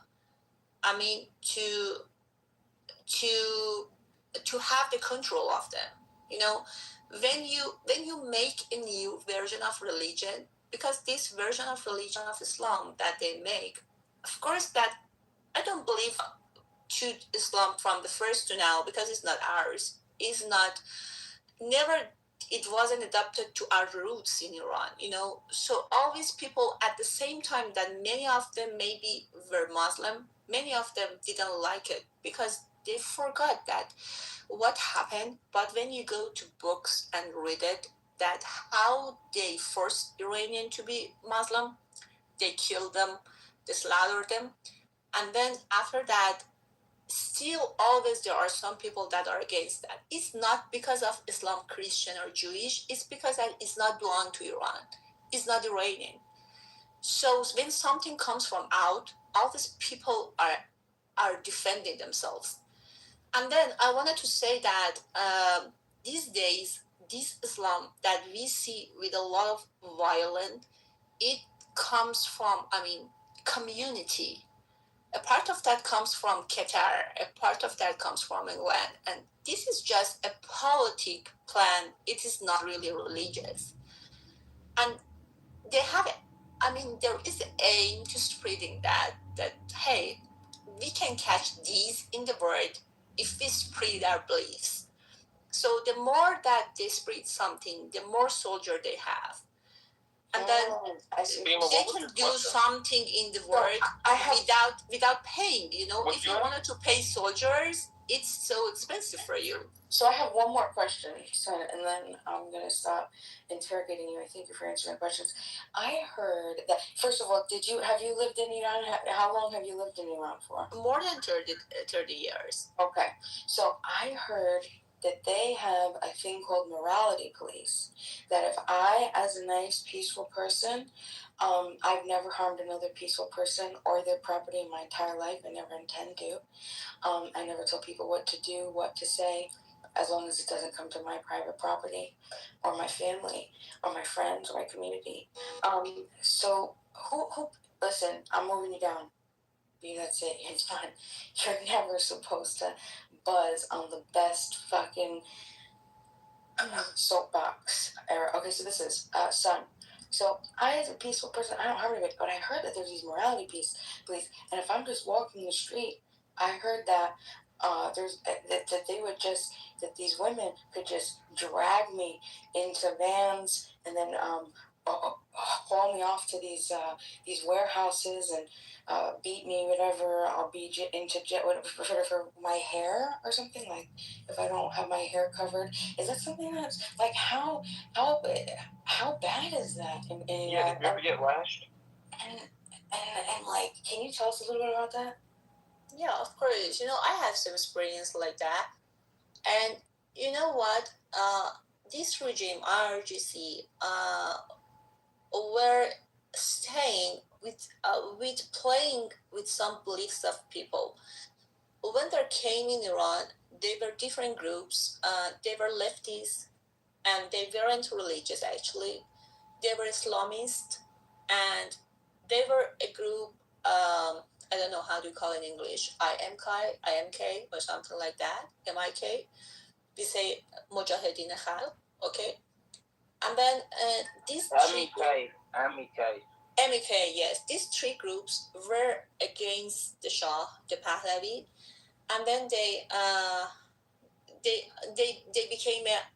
became union, and then they did all, I mean, theories against the regime that time.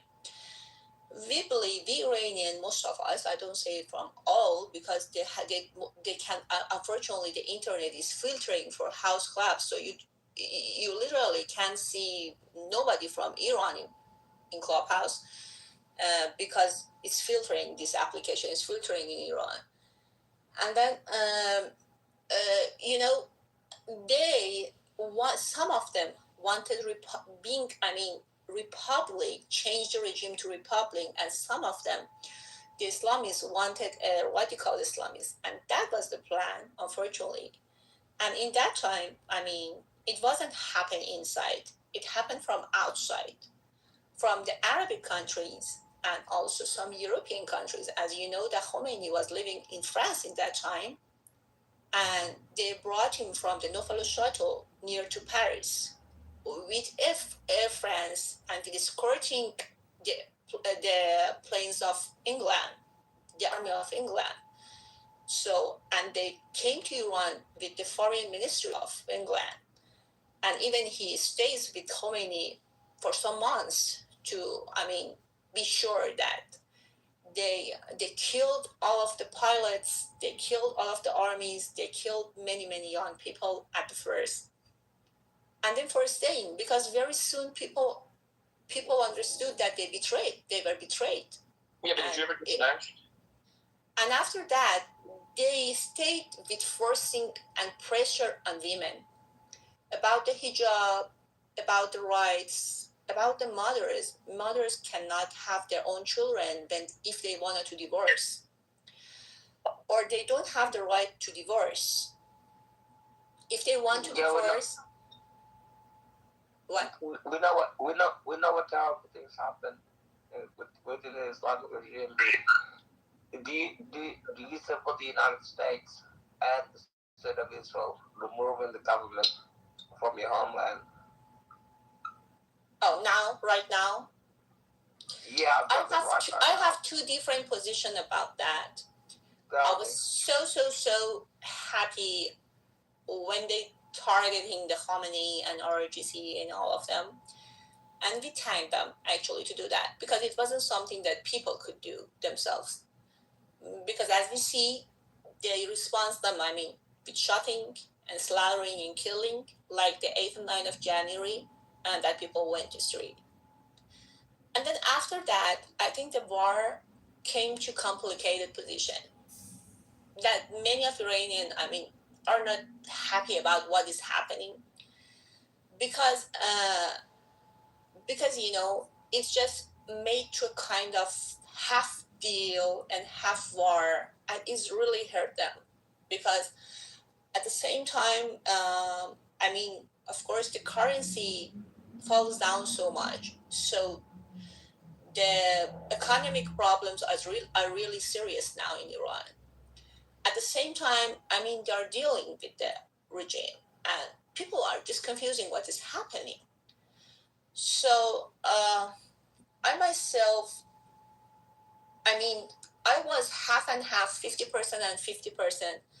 I liked if Pahlavi came back, or if a group from inside of Iran, not from the regime, wanted to get the power of, get the power and just regime change has happened.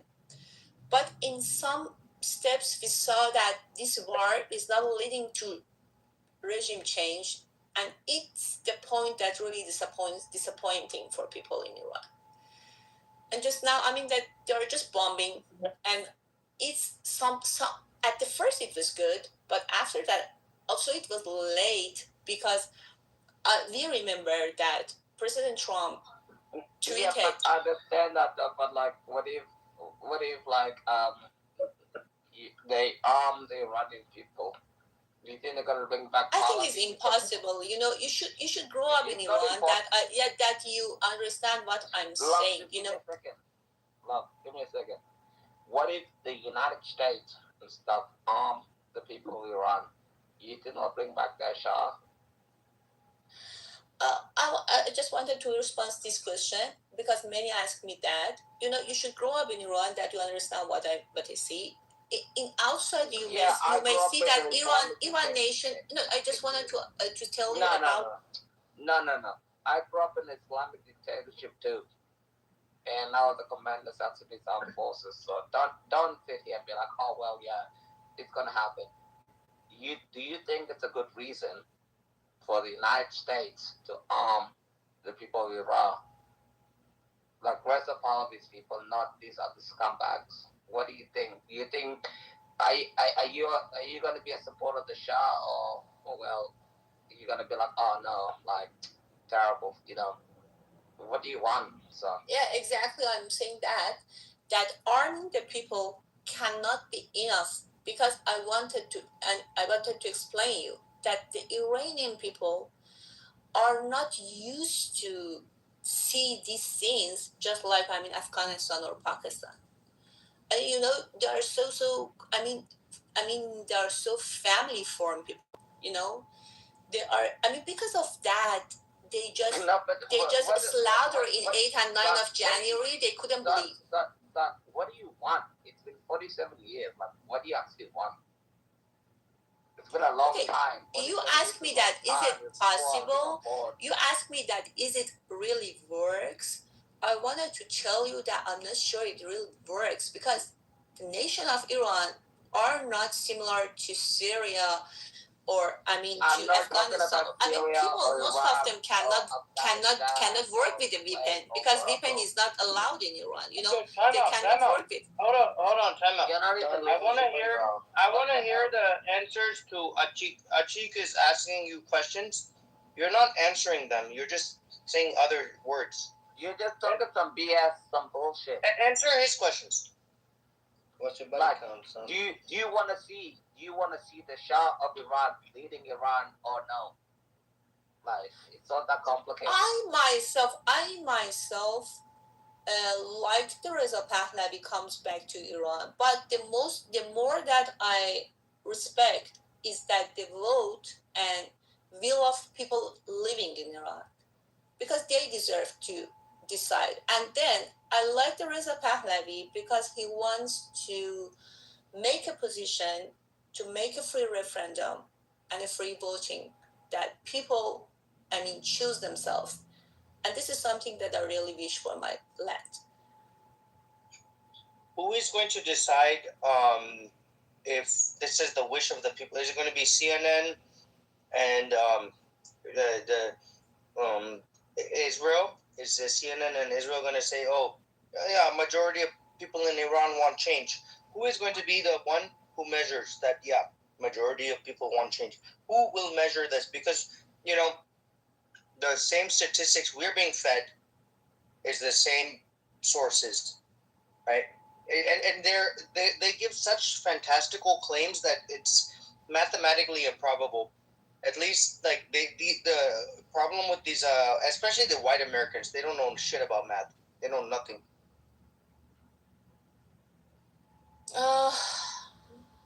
I really don't know. You know, we receive, you know, because our connection is so poor these days, so we receive just a community around us in Iran, and the community that I'm connected with them, I insist that I cannot, I mean, estimate anything in Iran, but the community that I'm connected with them, maybe 70% they like that.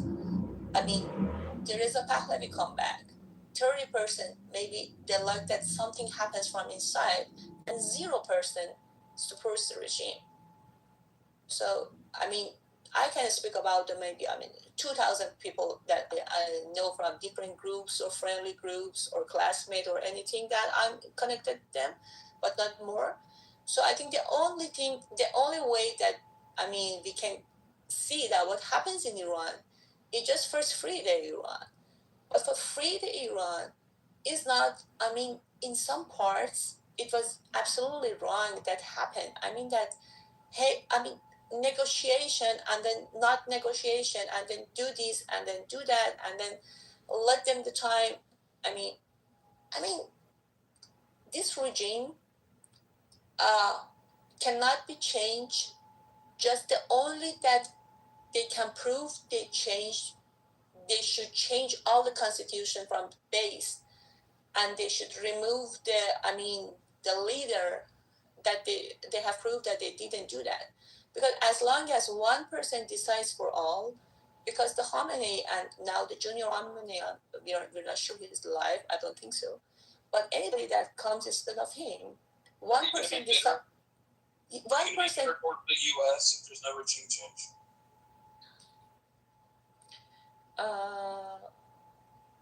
For USA.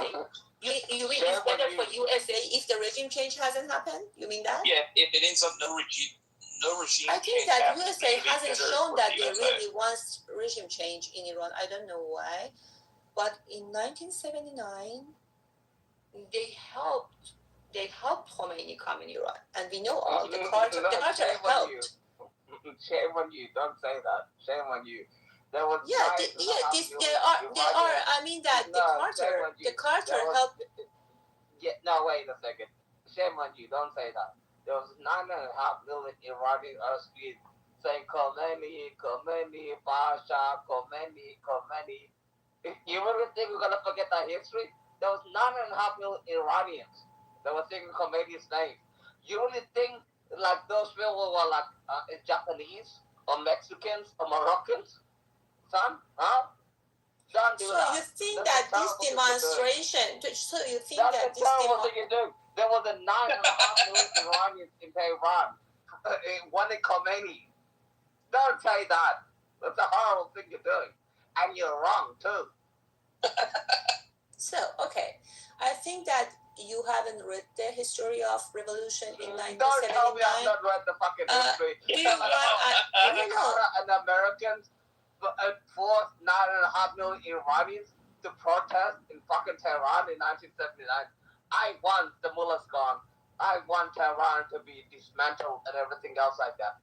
And I want your Shah to come back home. But don't tell me in 1979. Have you seen that famous photo of that chick? One of them was the left, and she got executed by Khomeini, and the one on the right had fucking like asylum in Sweden.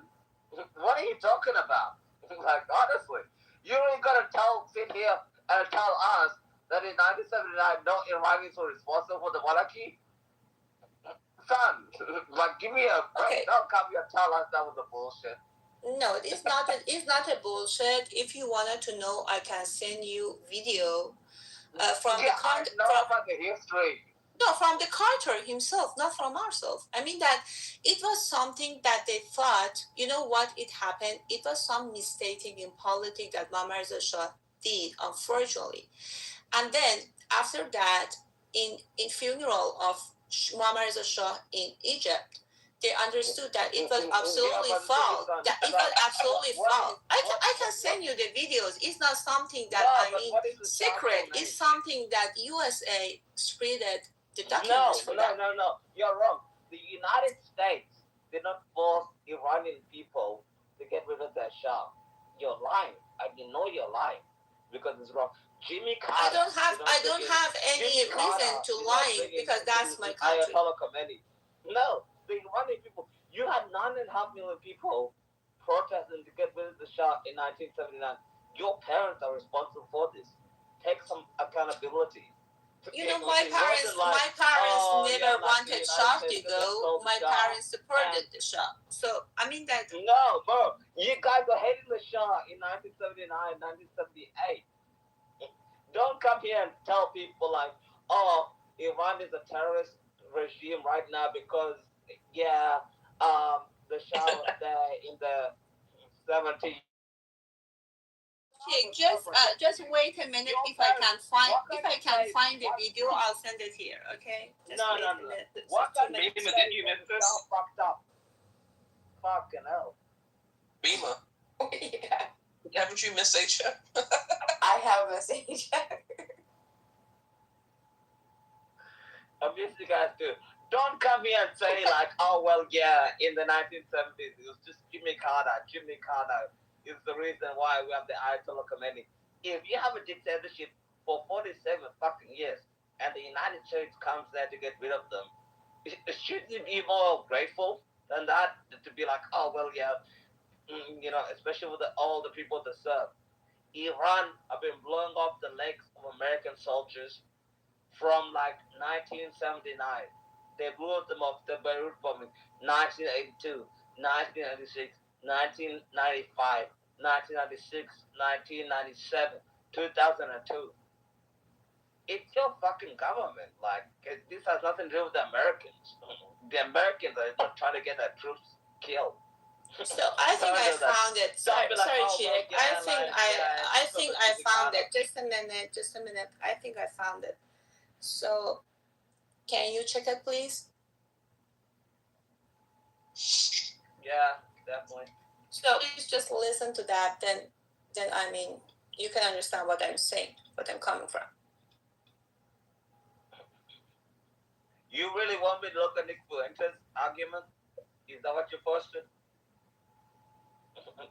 Just please listen to that. No, just please listen to that. I don't want to blame anybody because this is just politics. I just wanted to clarify what happened in Iran. I just wanted to say why a majority group of Iranian couldn't be here, because even the voting that happened at the first of 1979, that was a fake voting. After that revolution. And what is happening in Iran is just after Mohammad Reza Shah unfortunately passed away, so all of them just became like a secret. So nobody knows what was really happening in Iran. So you're here talking about Mohammad Reza Pahlavi Shah, and he's a Sunni Muslim, right? Son, I'm talking to you. Yeah, Mohammad Reza Shah and Reza Shah, both of them. So both of them. Yeah, and why is it that you want his son to become ruler of your country after his father's name is Mohammad Reza Pahlavi Shah? He's a Sunni Muslim. He's not even a Shia Muslim. Why do you want that? First, the Reza Pahlavi himself is an atheist, and he's not believing in any religion. And then, as I told you, when you don't know about the inside of nation, you just say it's something that you experienced already. Because, you should believe that everything that has happened in the nation, it has a story from 1,000 years ago. So because of that, first I told you that what happened in Iran, that Islam came and then remained, and then a part of Iranians were Muslim, and then it became more or less. I explained first because of that, because for many people it's complicated. What is really happening when, for example, they in their identification they are Muslim, but at the same time they are claiming that they are not. So this is something that, for example, in this regime, when you are born as a Muslim, then you cannot change officially your religious, never. So this is something that many people maybe they don't know. And I can say that, hey, you're right, because you don't have any experience in Iran. But on the other hand, many things about that happens in Iran, about the violence or anything, is so exaggerated, because again, there is not any real information from Iran, because they compare it with the neighbors. But of course it's not the same, because the way that we live is different than the way they live, and I respect them, of course, but we are different, just different. So I have a question. I have another question too. I just real quick. Remember the morality police thing that we were talking about?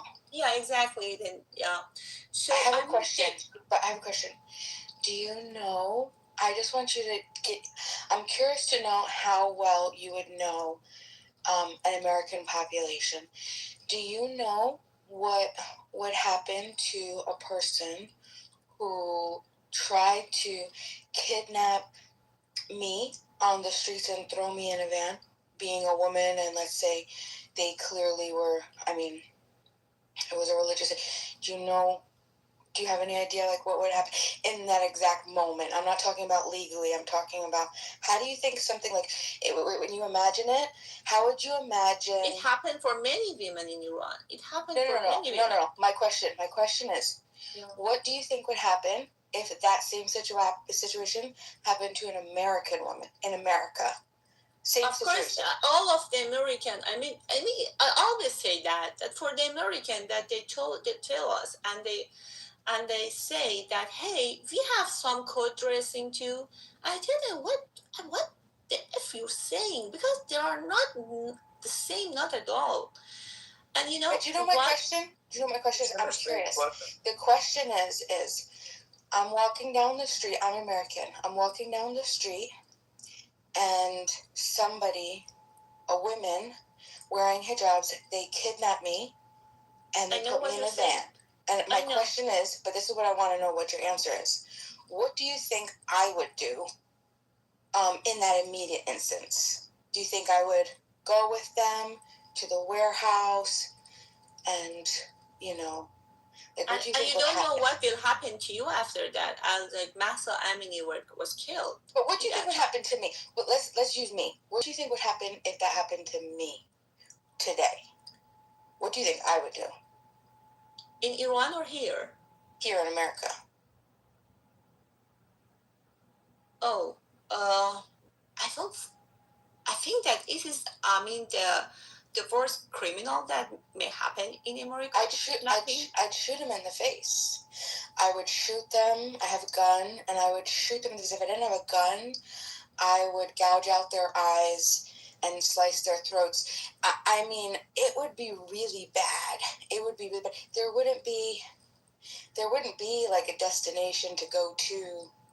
It would just be I think I hope a lot of women in America, I mean, I say that, I mean, some women are weak, but they would probably go along with it. But I mean, I don't think, because you of do that, I realize think that, that right? it's good that you can carry a gun here, but it's something that happened in the right time, so people know how and when use it and how they defend themselves. But I mean, it could be a knife. I think the wish difference it was is, like, Iran the same. If it was, even the revolution didn't, settle in 1974, and after maybe 2 or 3 years, they were just fell. But I mean that after these many years, that nobody know, even they don't know how to use a weapon. You know? Yeah, I wouldn't even need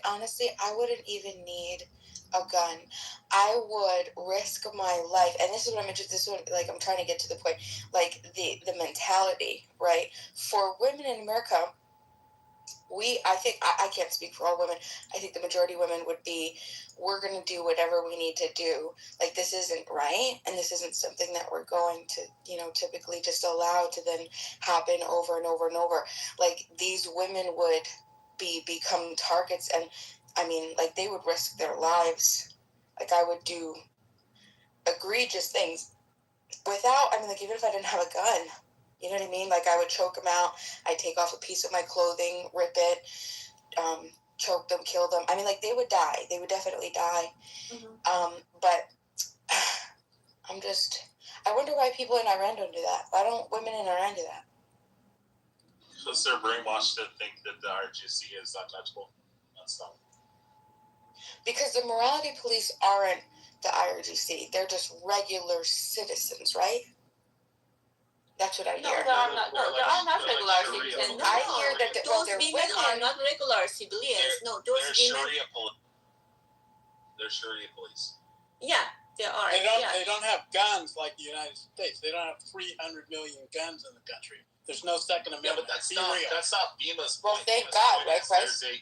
There's a different mentality in the United States. If a woman were to be kidnapped by some random people in a van, she would do everything. She would keep a knife on herself if she knew there's people running around. A knife? How's a knife going to go against an AR-15? I don't know. I don't know. How does a knife go against an AR-15? FEMA stabs you in the fucking face, or in the eye, or in the throat. Be real. You're an American. You can buy a gun at the next store. We can buy guns here right and left. Be real. I'm trying to be civil. I'm not crashing out. I'm not being He's right, though. I mean, what's a knife going to, like... Yeah, but Bima's point she's making, which is a very valid point, that she would do anything. She would claw them, gouge them. She would do anything, scratch, bite. Yeah, but have legal recourse after the fact. I know, but her point is, when you listen to the Iranians are just like, oh, well, they got us. There's nothing we can do, and just going to have to go, and they're going to have to rape us and hang us from a crane. Except we live in a country where you can buy a gun at every goddamn liquor store damn near. Okay, come on, let's be real. We all know we can. Any of us can go out and get a gun within the next week or less. So stop acting like the Iranians are somehow ain't shit because they're not shooting people. Yeah, this is America, bro. You think when we say knife, we're talking about like a little butter knife? But nobody has a meat cleaver, a chef knife. If you know that there's going to be people picking you up. A woman, even Bima size, picks out a fucking 8-inch chef knife or a meat cleaver and starts whacking you in the fucking head. Her point is she's going to go down fighting, and even if they kill her, she's at least going to make them fucking pay.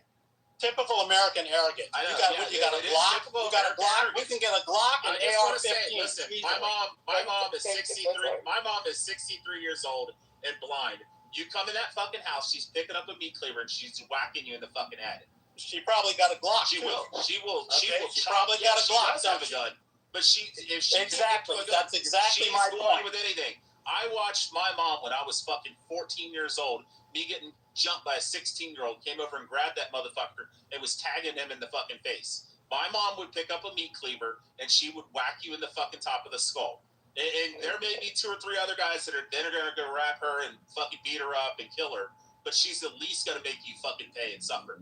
But when we listen to the Iranians are like, oh no, they got us, nothing we can do. I guess we'll just have to go willingly.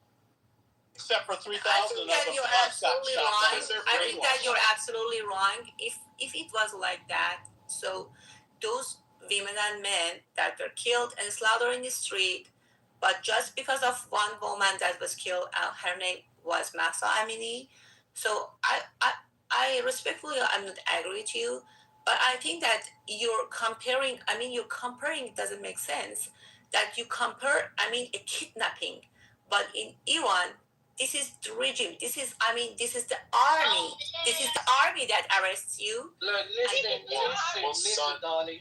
Son, do you mind if I ask you a clarification? Listen to my opinion, darling. I don't know what these. Puss, be quiet. So, son, I have a question. You guys have almost 90 million populace in Iran. It's like 80 to 90% hate the IRGC. That leaves you with about 75 to 80 million people. But my next question is, do you guys not have beer bottles? Do you guys not have gasoline? If you can put gasoline in a beer bottle and put some cloth in it with a lighter. Do you guys not have butcher knives? Do you guys have not have chef knives that your wives used in their houses? Like every Iranian could get fucking knives, put them in their pockets, go out in the street, and when the IRGC fucking starts shooting people, instead of running away screaming, oh shit, they're shooting at us, everybody just bum rush them. Go at the fucking 1,000 soldiers with meat cleavers and chop them up in the middle of the fucking street. And if you guys did this, the shit would be over in one day. We have it in, South America. We have it in fucking Africa. We have it all over the entire fucking world where people go and get butcher knives and fucking meat cleavers and they chop up the entire fucking military. The IRGC's total number is like 190,000. The Artesh is like 400,000. The Artesh aren't even the ones out fucking shooting you. You guys have 80 million people versus 190,000 that are controlling you, and it's because they brainwashed you into believing you can't do it. I wanted to tell you something. Sorry, if you're done, you're done. Can I answer you? Yeah, get notice in. So I wanted to tell you something that is For really your information, happening. this guy's a Jew, okay? So he hates Iran. Yeah, But anyways, nobody it doesn't cares that matter. I'm a Jew. So I wanted to tell you something. No, I just wanted to answer your question. Doesn't matter if what you believe or what. I respect that. But I just wanted to tell you that something that happened in 8 and 9 of January. In the cities that I know exactly the information about them, about the second city of Iran, the Mashhad, and the cities around them, and also about the Rasht and the Bubble. And that some cities I have the exact information that I'm telling you. Well, they didn't went out with the phones because they were threatened that if we get your phones, we will kill all of your families. So the youth that came out, they came out without phones. So the videos comes out. There are just maybe one of million of happening that really happened. But we saw in Neshapur, a city around the Mashhad, the nuclear weapons. Can you? Not the poisons, the poison weapons, and the video comes out. And again, I can send it for you if you want. And then also, for example, in Mashhad, they had the weapon, the machine. The weapon, the machine gun, and it wasn't just like that. Just targeting and shooting one by one. It was, killed at the minute a lot of people, and then I explain you. I think that you didn't get my word. That people in Iran are not used to that. If you live just 1 month in Iran, maybe most of the boys in Iran cannot fight. maybe it's totally different, but that you see from our neighbors. Syria, Afghanistan, or Pakistan, that you see people we agree with you. Just trust on me, because, for example, I don't know everybody can shoot with a gun around me in all of my family or friends. None of them never tried it even. So it's absolutely different culture. So it's too hard to push them to that part. But about the numbers that came out in 9th and 8th of January, there were millions and millions. Just trust on me, because that on the videos, even you see the millions. Millions of what? Millions of people came out, to protesters. Really, millions. They were in thousands. 9.8 million populace and 16 million in the metro area. Our point where we're trying to make, we understand that you guys are brainwashed. Bro, stop pulling numbers out of your ass. Sun will deliver the numbers. You guys think you can't fight against No, he's from Iran. Why are you pulling numbers out? The point we're trying to make here is, if you guys, if 9.8 million people who hate the IRGC and hate the fucking government were to go and get their kitchen knives, their 8-inch knives that you cut vegetables with, and you guys were to go out there, and when they start shooting, instead of running away, you just ran at them and started stabbing them, you guys would win the war in fucking 1 week. Every time they come out and attack you, and the reality is, I know you're going to say that, we don't know who the IRGC is. You guys don't live in a fucking country where you don't know somebody's fucking cousin who's in the IRGC and he lives down the street. The reality is 10 men could go, or 20 men could get their knives and their meat cleavers, that they chop the lamb or the fucking chicken, and they could go and kick in the fucking front door of that IRGC guy, and they could go in the middle of the night while he's sleeping and just start chopping him up in his bed. And if you guys did that, they would fucking surrender. Nobody wants to get fucking chopped up. But you guys don't have the fight in you, like Bimo was saying. They would get slaughtered if they did that. 190,000 people versus 80 million people with butcher knives. You're gonna get all the rest of those people coordinated to do 10 at a time at these different houses and have it all planned out. No, just fucking doing it every night. If they spread messages to find the IRGC people, which they already know where they live, it's not that hard to figure out. Like everybody here could figure out where fucking government officials work, where they fucking live. You could fucking target them. You could, they're driving around in fucking Toyota pickup trucks and shit. They're not driving around in fucking armored cars. Pull a fucking donkey cart out in the middle of the fucking street and then bum rush their fucking car and just fucking bash their fucking brains in. Like, you could just target them nonstop until eventually they would fucking surrender. I mean, this is why the United States won against the British, is because we didn't line up in formation and fight them at their own game. We fucking hid in the fucking wars in the woods, and we stole the fucking fighting tactics of the indigenous Americans.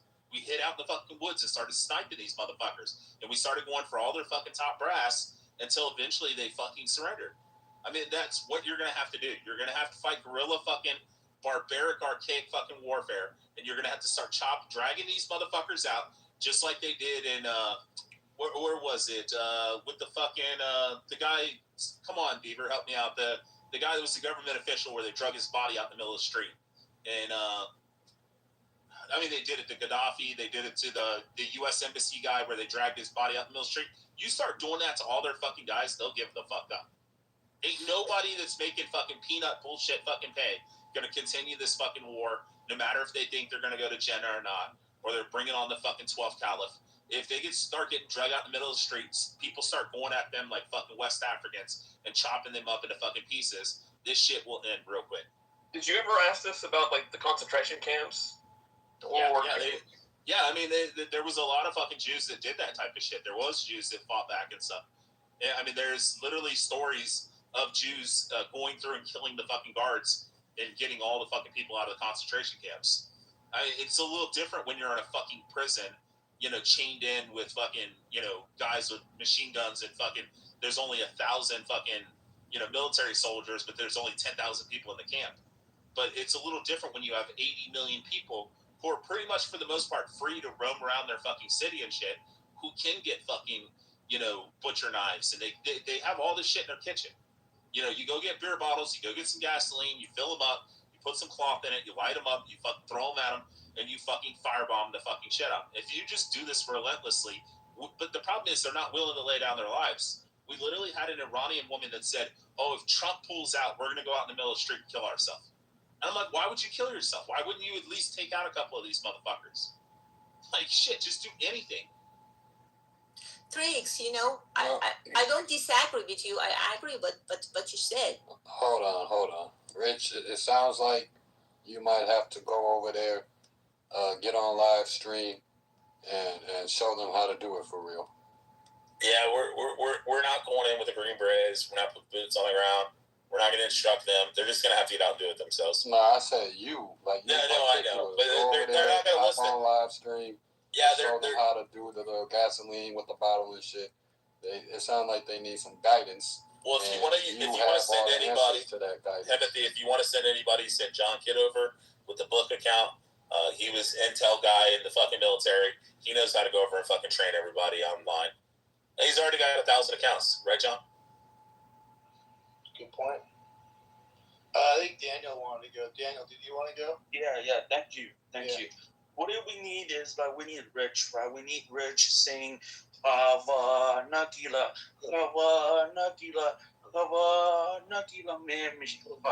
right? We need to sing that song. March of the IRGC, building, shoot him up, right? That's how he do it."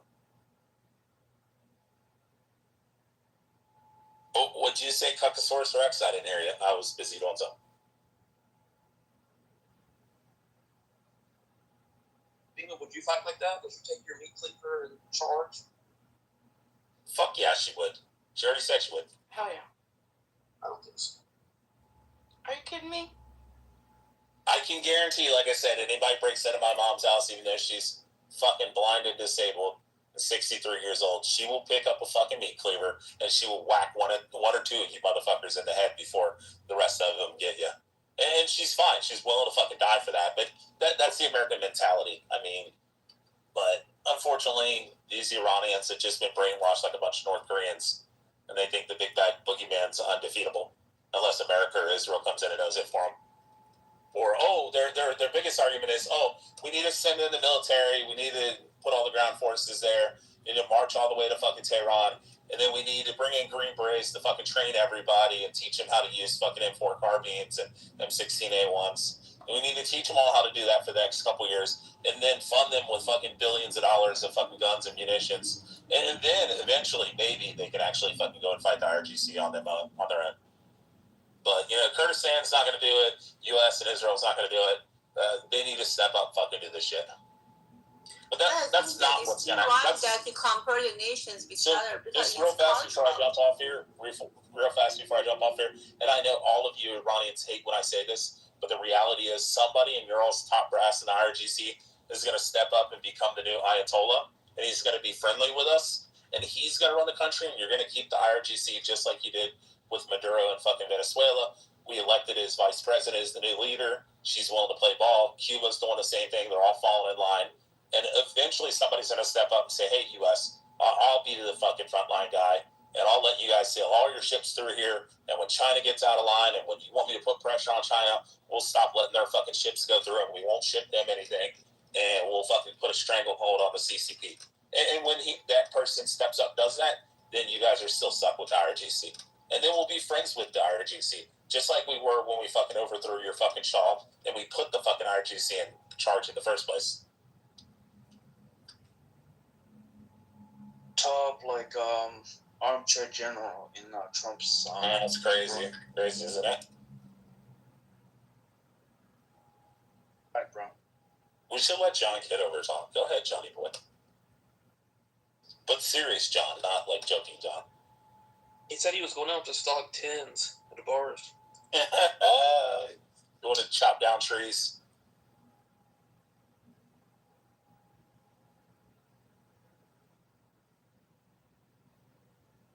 In Daniel's case, it would be going out to find dudes to get fucked by.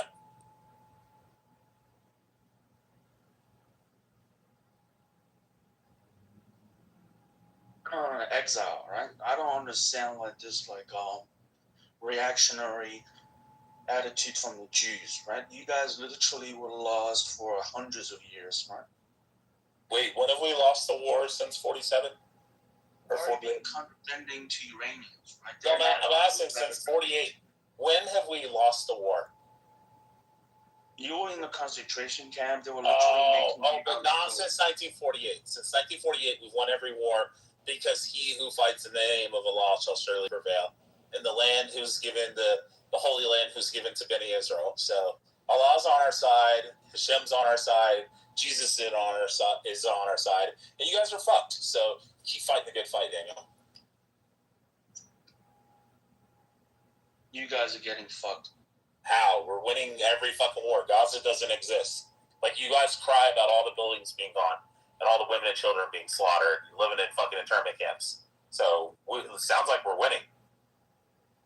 Show me where the Jews are in fucking internment camps and fucking, kicked out of their country.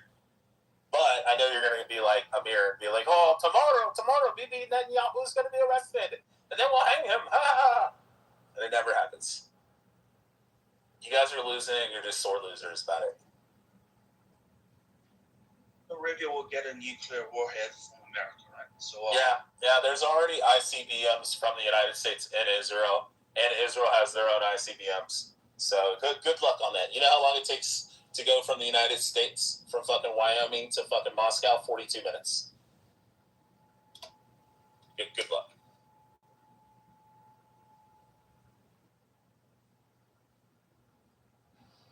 All right, new title. Have at it. Pussy Muslims. Anybody want to take on the title or no?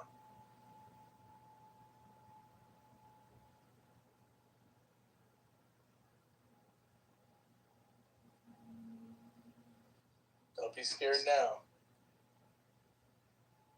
Been shitting on Israel for forever, so why not get in here and get it done?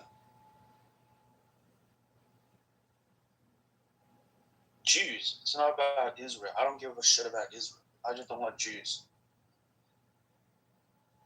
Why? Why? Jews. This is retarded. See, other people, they have a problem with Israel, but not Jews. They don't care.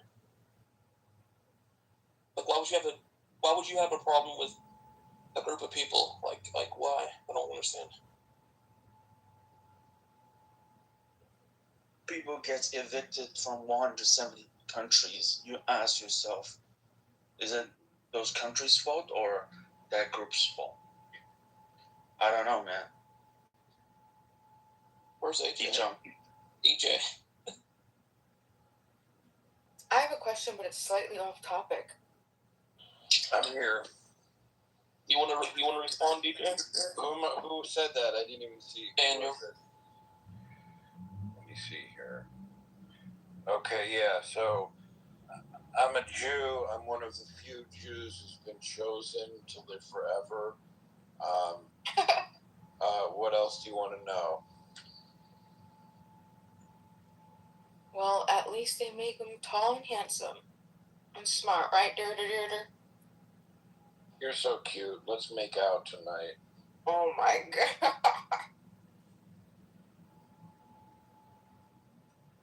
So I have a question. It's off topic. Can I? Why not? It's been like that all night. Go ahead. Oh, I know. I'm staying with this topic. That was just... I can't. I have to stay with this topic. Yes, I think that BB should be arrested. Why? I'll tell you why.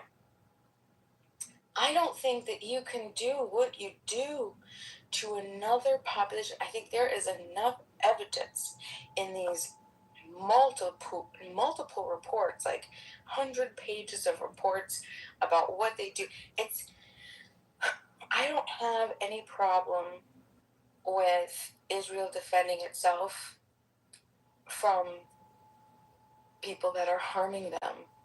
What I have a problem with is the creation of new victims at such a careless rate. I can't. Whose reports, Bima? Whose reports? Multiple Amnesty? These are these sources? No, UN. And what did we learn about the UN on these reports? Did we learn that the UN had their own employees part of the Not that one. terrorist I'm organizations? The ones that I'm referring to are actually pre-October 7th. So these are reports that I've read. And who was on these committees? Was it Iran and Syria? And let's look at who are on the why does Israel come up at the UN more than any other country? Do you think that there's problems around the world and there's countries that are acting in bad faith around the world, but they don't seem to come up at the UN? Only Israel? What does that seem? Well, that's actually an interesting point. Why is Israel mentioned more than the? I'll tell you why why they're mentioned more. I think they're mentioned because the majority of vetoes, the large majority of vetoes that the that the U.S. have done have been in defense of Israel, and I feel like even if it's just why does it come up more than like why do they not talk about the Uyghurs or what's happening with in Sudan or like in other countries where there's killings and like why does Israel come up? I don't have the statistics, but it's like an inordinate amount of time for only little place the size of Jersey. That's the argument I always hear is like, why isn't other genocides like brought up or whatever? Bima, what do you think about that? I would say it's because of what I was just saying. It's the U.S. backing. The U.S. has not backed. And let me just say what it had said again. I'll just repeat it. The U.S. has used almost half of every veto that it's ever in the U.S. to defend Israel. There is no other country that the U.S. uses it to defend, to stop, where other countries are saying, trying to make motions, whatever else. Okay, so I think that just a fact. The defense is justifying the offense. So Abby, I just want you to just pull this apart for a second, okay? Because I know it's Israel, and so there's a sentimentality here, but just looking at it factually, like if we were to say country A, country B, we know that country A, okay, is part of, no, we're going to say country, here, how can we do this? We're going to say country 1, okay? Country 1 through country 5, those are going to be the big 5, okay? Now, the rest of the countries are going to be letters. So if country 1 of 1 through 5, the big 5, is using half of its veto to constantly protect just country I, it brings attention to it. And it's just like, why? So, I mean, like, it's causation versus correlation. I mean, I don't know the answer to that. No, it doesn't work. It doesn't work that way. It doesn't work that way. It has to do with who's bringing the charges, and look at who the countries are, and look at the Arab nations and the countries that have done this over and over. And of course the U.S. is defending an ally. And the U.S., by the way, defends its allies. However, I do want to comment on the topic, and I'll put the stuff in the chat. But have we talked about the U.S. Code at all? Both the two sections that make it absolutely impossible for the U.S. to have anything to do with the ICC or what the actions are of the mayor of New York and how they are actually, he's already broken federal law. Has anyone talked about that? The mayor of New York? Oh, yeah. Has anyone talked about the two U.S. code sections? Beaver brought that up? Matt? No. Pepe? No? But it didn't. Okay, so who wants to talk about the two U.S. code sections? So this is in relation to the why we don't recognize the ICC, right? So the ICC, yes. Yeah. Well, why we don't recognize the ICC, and anything in furtherance of recognizing the ICC or doing anything related to charges of the ICC on U.S. soil or Indian, with respect to any force or threats of force in relation to it is a violation of U.S. Abby, really quick, can any of those members indict their own people? I've always wondered this. They can never do their own people, right? You're basically like giving cover to yourself by joining these groups, right? Maybe I'm wrong. I don't know. Maybe you can. This is like a little sidetrack there, but I was always wondered about that. I don't know. But yeah, and we have under the Servicemen's Act. Let me try to put the specific to. One is 18 USC. The other I think is 20 USC. That's my initial reaction why we don't recognize it, because those folks can conceal themselves inside this group. They can't indict themselves, their own leaders, for criminal charges. That's why we wouldn't recognize it. That's my guess.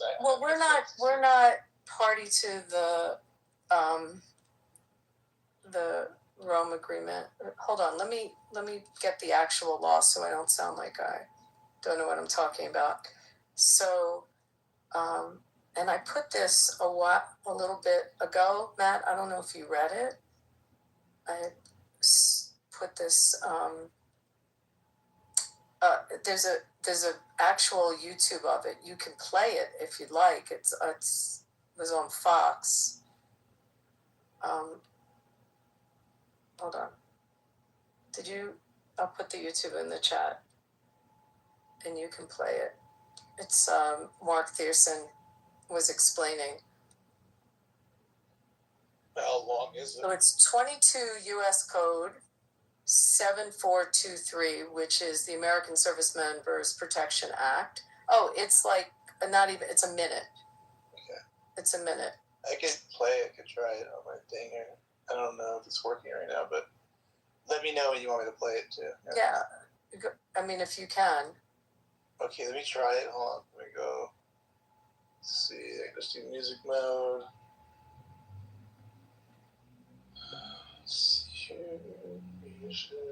But this should answer the question for anyone. Okay, hold on. I'm going to try it. Just thumbs up if you can hear it or not. 1 second.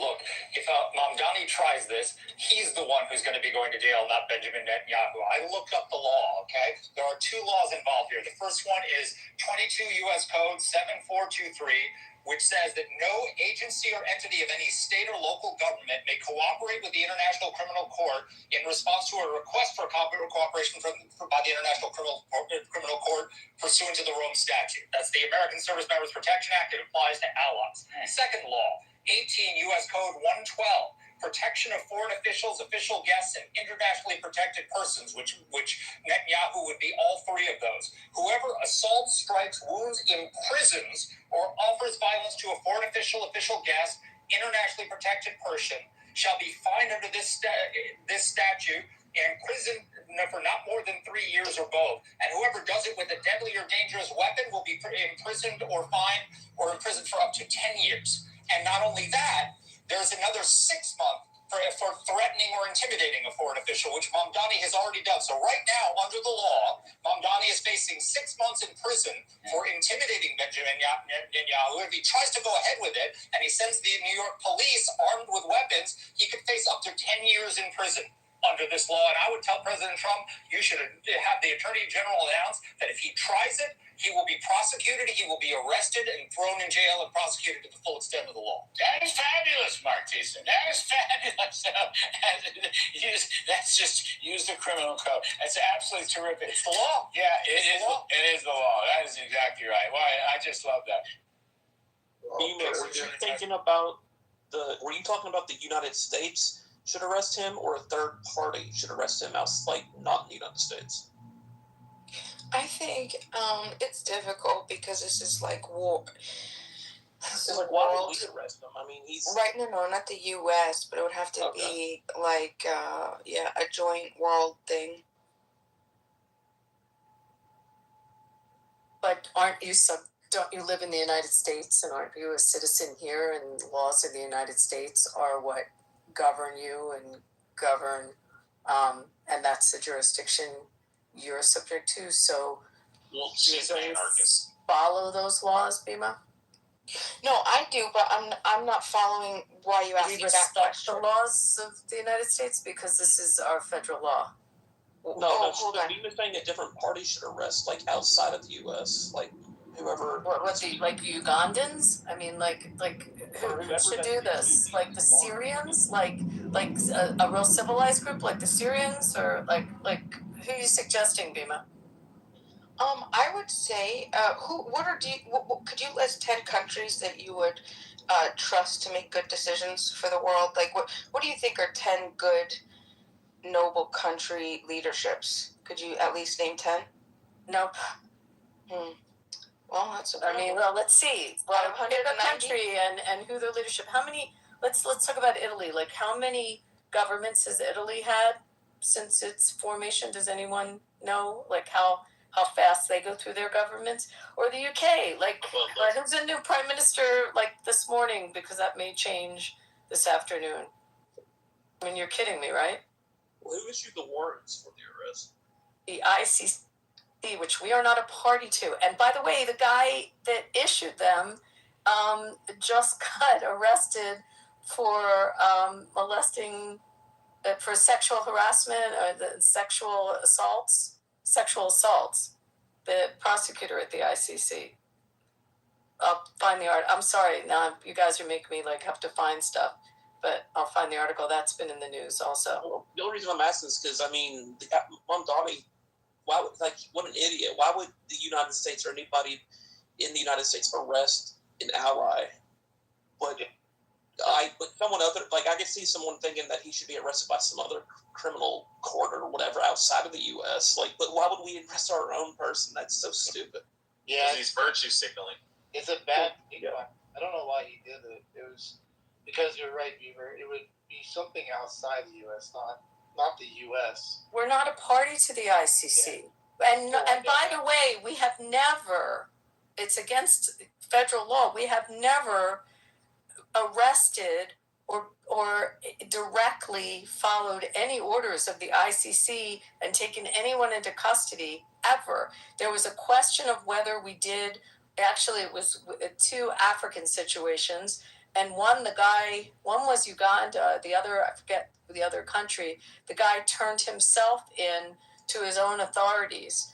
The guy went to the U.S. Embassy and turned himself into the U.S. Embassy, and we turned him over to his own country. And the other one was Uganda. I forget the names of the 2 guys. It's the only times, and we did not have any direct contact with the ICC. We're not a party to it. Was it an extradition? What do we call the word? Extraditing? Extradition. No. One. The guy was a really bad. Wait, I'll try to get you the names. So let me ask you. I'm gonna do just a thought experiment. Do some devil advocate here. Kind of to Bima's question, because I think it was a good question to ask. If our allies were all to say okay, we kind of agree with this kind of situation, what would you say to those folks? So if it's another ally that we have, another 2 allies that we have, another 3 allies, how do you approach that situation? If it ever got really that bad, you think, Abby? Well, I mean, there are issues and decisions that our allies make that we don't fully support. We're in NATO, so we have obligations under NATO, but it doesn't mean that all of their foreign policy is our foreign policy. In this circumstance, I mean, someone could search it. That's probably faster than I can, as to who's party to the particular ICC. I think of our allies, I think Spain is, but there's many countries that are allies of ours that are not a party to it. Yeah, no, I know that. I was just taking actually ICC completely out of it and just going with, what if there was a coalition of those folks that have got together and were just if you step in our into our particular area, we're gonna arrest them. So I don't know. I was just playing out other scenarios that could be in the future. It might not be Netanyahu. It could be somebody else. I don't know what we would do. I don't know. I'm not sure why we would be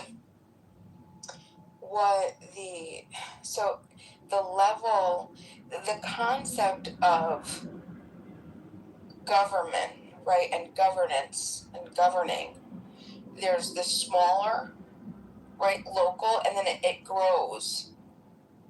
And so inside of a country, because it's ran by one government, you then have all your little local jurisdictions, but they all generally are going to fall under that government, right? So just imagine the world being the United States, and all the countries are little states. Now the countries, which would be the akin to the states, have to get together and they have to make agreements. They have to say, hey, look, if the UK and Canada and France and Germany and Japan and South Korea, whoever, Poland, Netherlands, Norway, whatever, we all get together and we say, this is the criteria of how we're going to manage keeping the world at peace by identifying, war criminals if one of the countries gets out of whack, so to speak, right? So like one of the states gets out of whack, it's still the same. It's the same structure. It's just larger. It's just worldwide. And I wouldn't see if you have all of these countries, like in the case, let's say hypothetically that all of these countries did come together, Canada, France, all the Norway, Denmark, Italy, they came together and they said, hey, look, Australia, Japan, they said, hey, look, yeah, Netanyahu is committing war crimes.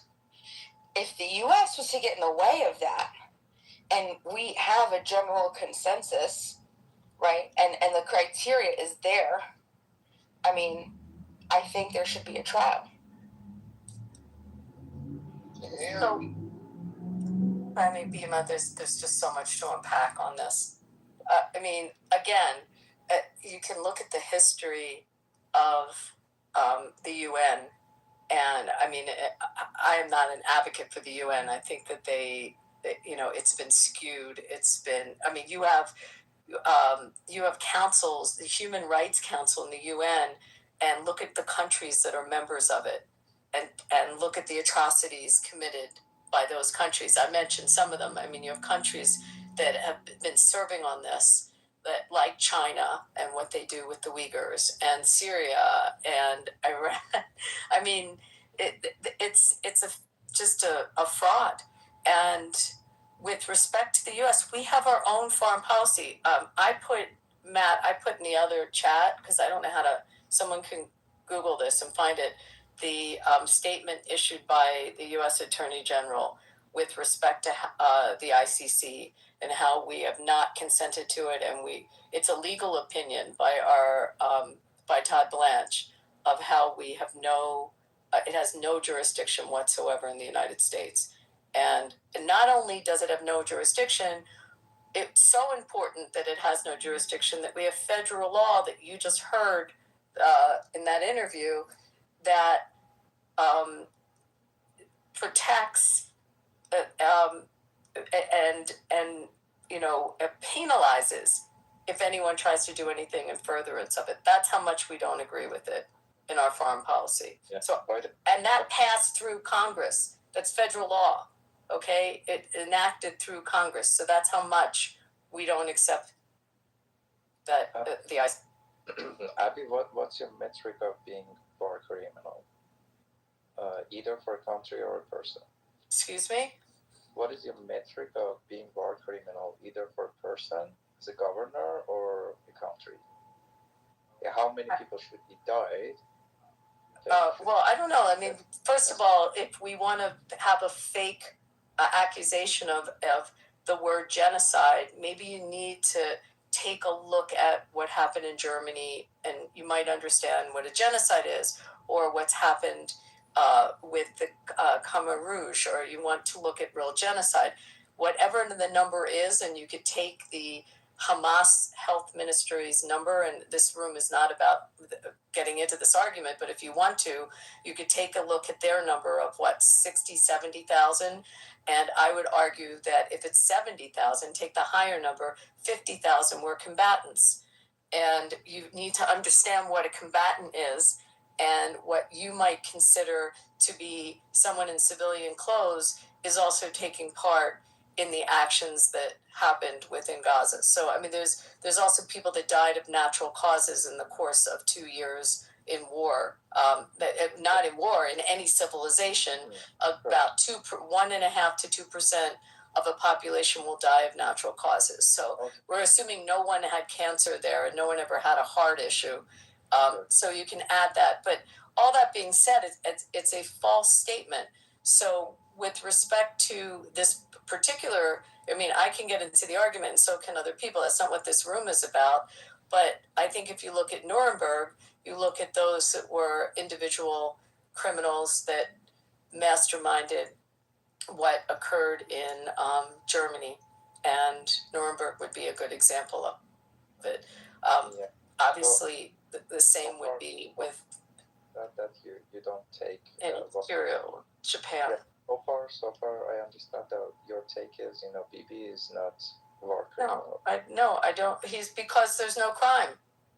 Yeah, right. Well, to you, maybe to those that want to find fault with Israel, they're going to blame him. But there's no crime. They were at war. They were attacked. Innocent people in a music festival, people in their homes, people that we loved very much on Clubhouse were murdered, were taken as hostage. They reacted and they went to war. And those are casualties of war. And actually, not many casualties compared to other war scenarios. But all that being said, it would going back to the U.S. and whether the U.S. and we are those of us that live in the U.S. I don't know where you live, and are subject to the jurisdiction thereof. It's federal crime. Sure. You didn't even talk about how they put babies in the oven though. Like how they put babies in the oven, how mothers are raped in front of their families. You didn't even talk about that stuff, and which many of that happened on that day. We can go on and on. I wish we could get. I don't know if I can send a text to Shlomi if we can get him to come in the room and talk to us. Ali, maybe you'd like to hear from someone who was held hostage. Would you like to hear that? Who was held by a journalist and a doctor? Yeah, yes. So they're considered civilians who were killed, when they rescued him. Yeah, they were killed when they rescued him. By the way, and then another one actually was killed. I told you the story, Rich, when I was over there. He got the news that they tracked down the one that was also holding him hostage. But they would be considered civilians to you and part of the civilian deaths. And these are the people that held this man as a hostage in their home. Two of the people that we were friends with on Clubhouse before October 7th. One of them died, and the other was captured for over a year, right? They made him shit in a bucket. They kept moving around. The two people who held him captive, which were civilians, was a doctor and a journalist. Okay, my only question is, why do some of these Muslims, some of these Middle Easterners, Muslim, Pakistanis, etc., why do they have so much inbuilt hatred towards the Jews?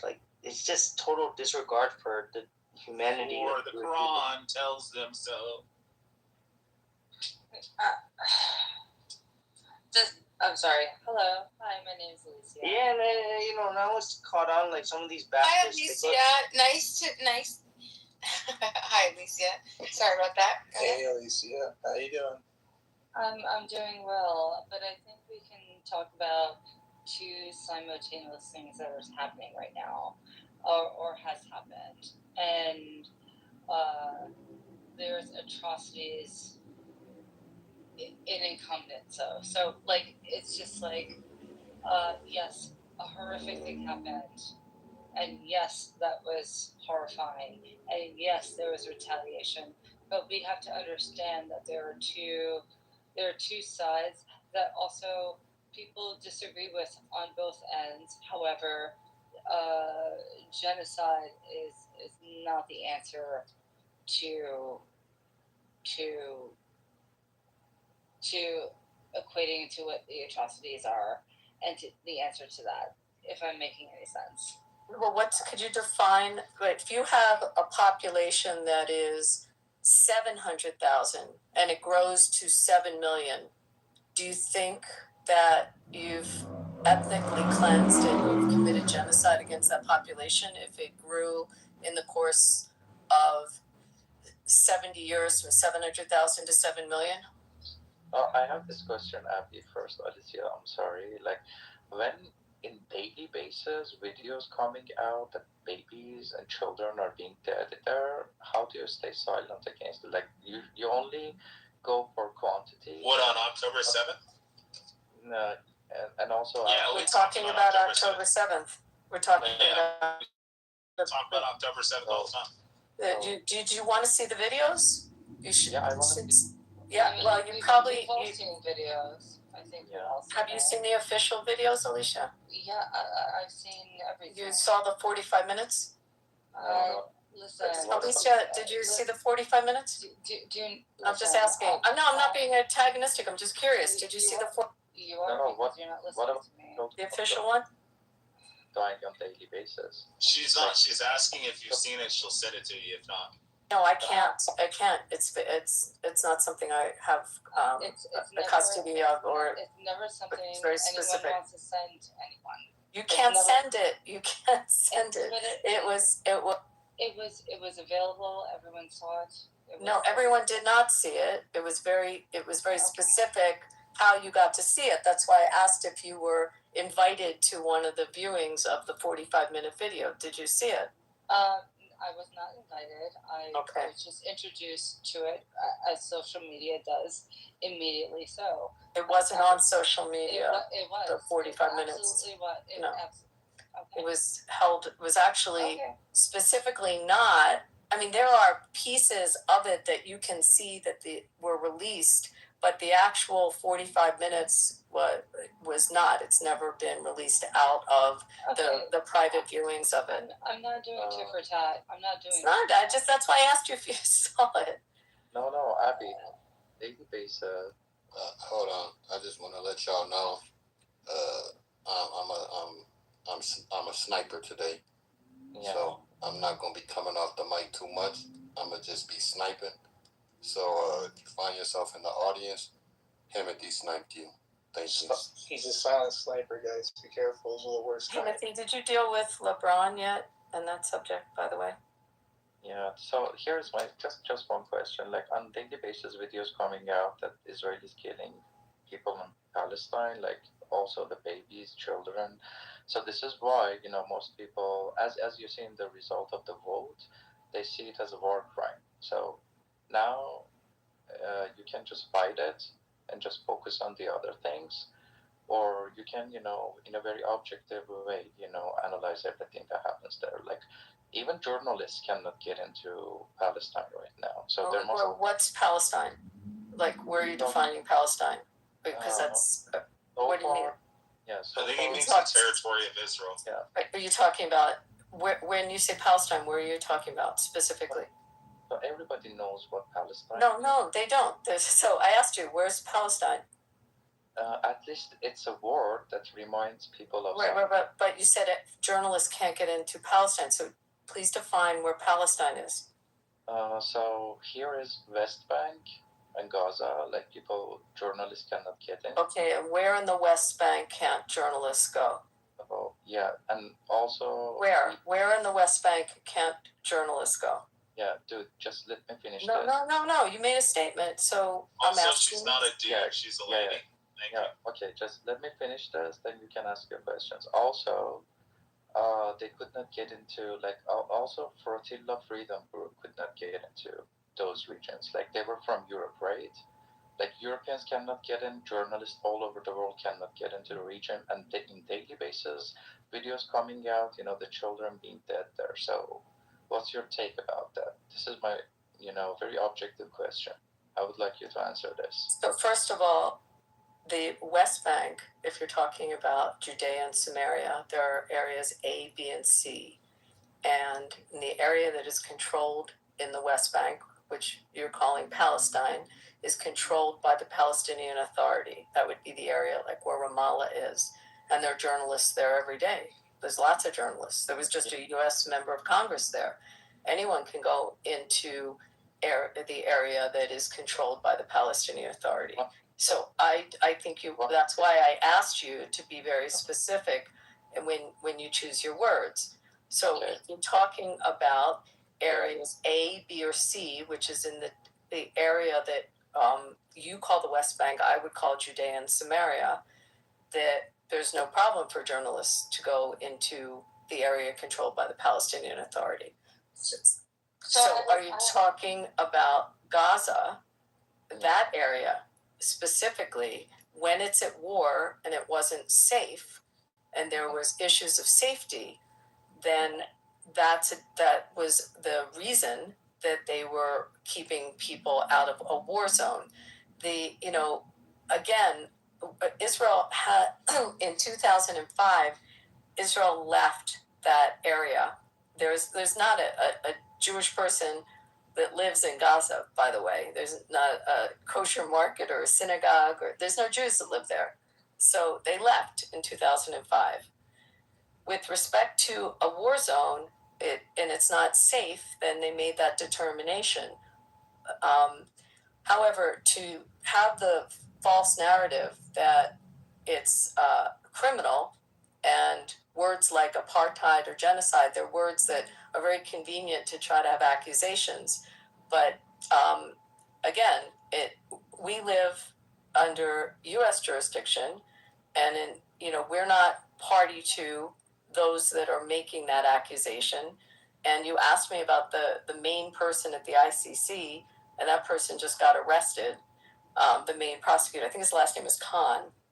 But I did want to, if you don't mind, and please, Timothy, you moved me down.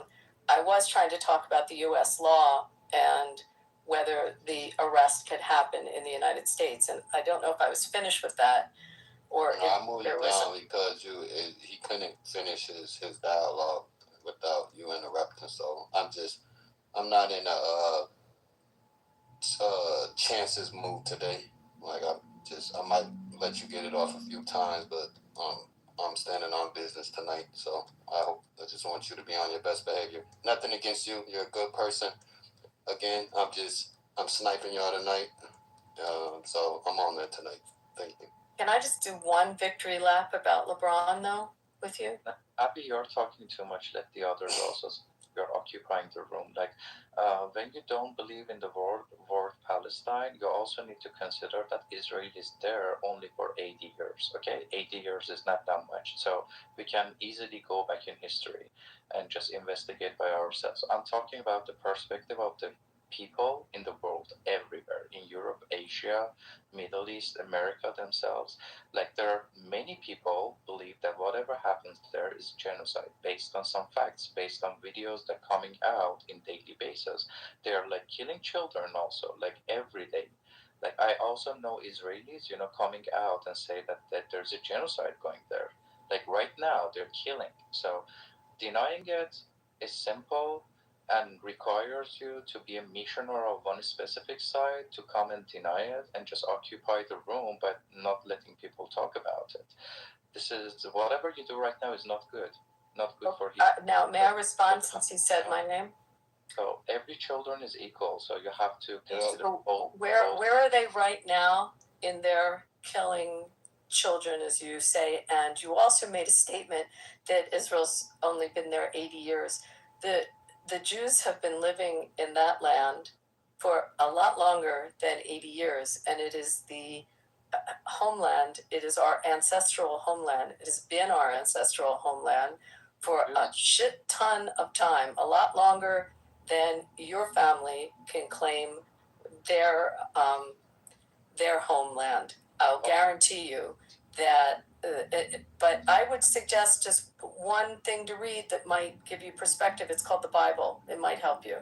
And take a look at that, and maybe you'll understand that it's longer than 80 years for living in that area, and that they've been in that area. Again, I'm responding to him, and right now they're defending on the northern border, and probably about to take missile attacks from Iran. So but you'll probably think that that's a good thing.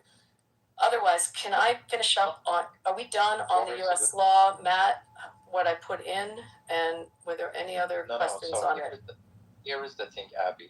No, Ali, I don't really need to engage anymore. Timothy, do you mind if we finish on the other subject? No, do it. No. She does not want to engage with you, Ali. And I just want to know, just you personally, Ali, when your mic get muted, that doesn't mean you unmuted. I just want to let you know, like when you get muted, you go right off of unmute. So I've been sparing you, but I just want to let you know, when you get muted, that means stay on mute, brother, until they're done talking, and then you can gladly unmute your mic. It's not that hard, brother. Thank you. Sure, brother. Just one more thing. Like, Jewish people also living inside of Iran for 2,000 years. 2,000 years. So Jewish people, I do agree that they are very old in the region, especially in West Asia, but it's not like that they are focused on some religion, and we should just create a country for just one religion, because they are scattered all over the region. They already living in Iran for 2,000 years. Doesn't matter. It doesn't mean that Jewish people should come and take the Iran as the whole country for themselves. Did you just say that you shouldn't have a country for one religion? There's 53 Muslim countries in the world. So do you think they should all disappear too because a country shouldn't have one religion? Is that your premise? No. Here is the thing. For example, Iran. Thank you, Abby, for this. Yeah. For example, I mean, it's, again, this is kind of. Hold on, guys, please. Can I finish with Matt for a second? Did you see the letter I put in that Todd Blanche just issued? And are we done with the argument with respect to the arrest in the United States? I mean, it was an original argument between you and Bima in that way, but I see what you put in the chat. Yeah. Bima, where's I never thought they recognized that. That's never been my opinion. I was just playing some hypotheticals out. But go ahead, yeah. Bima, are you and I back and forth on that? Did you see? Is it the U.S. that should be arresting him, or should he be arrested in general by anybody? By everybody, yeah. Yeah, I think it should be a world thing. I think there's enough evidence, even pre-October 7th, that the charges that they have, that the ICC at least, the charges that they brought against him, you see, I think there's enough evidence even pre. So I think that it should be. You're not saying the U.S. should arrest him. That's the only thing I'm trying to get clarification on. You're not saying the U.S. The U.S. Somebody, he comes into our country and then our police arrest him. Yeah, like what Mamdani called for. Like, we can't do that. That's absurd. So I didn't know if you were going from the perspective of Mamdani, or what Mamdani said, or are you talking about just in general, third party outside of the U.S.?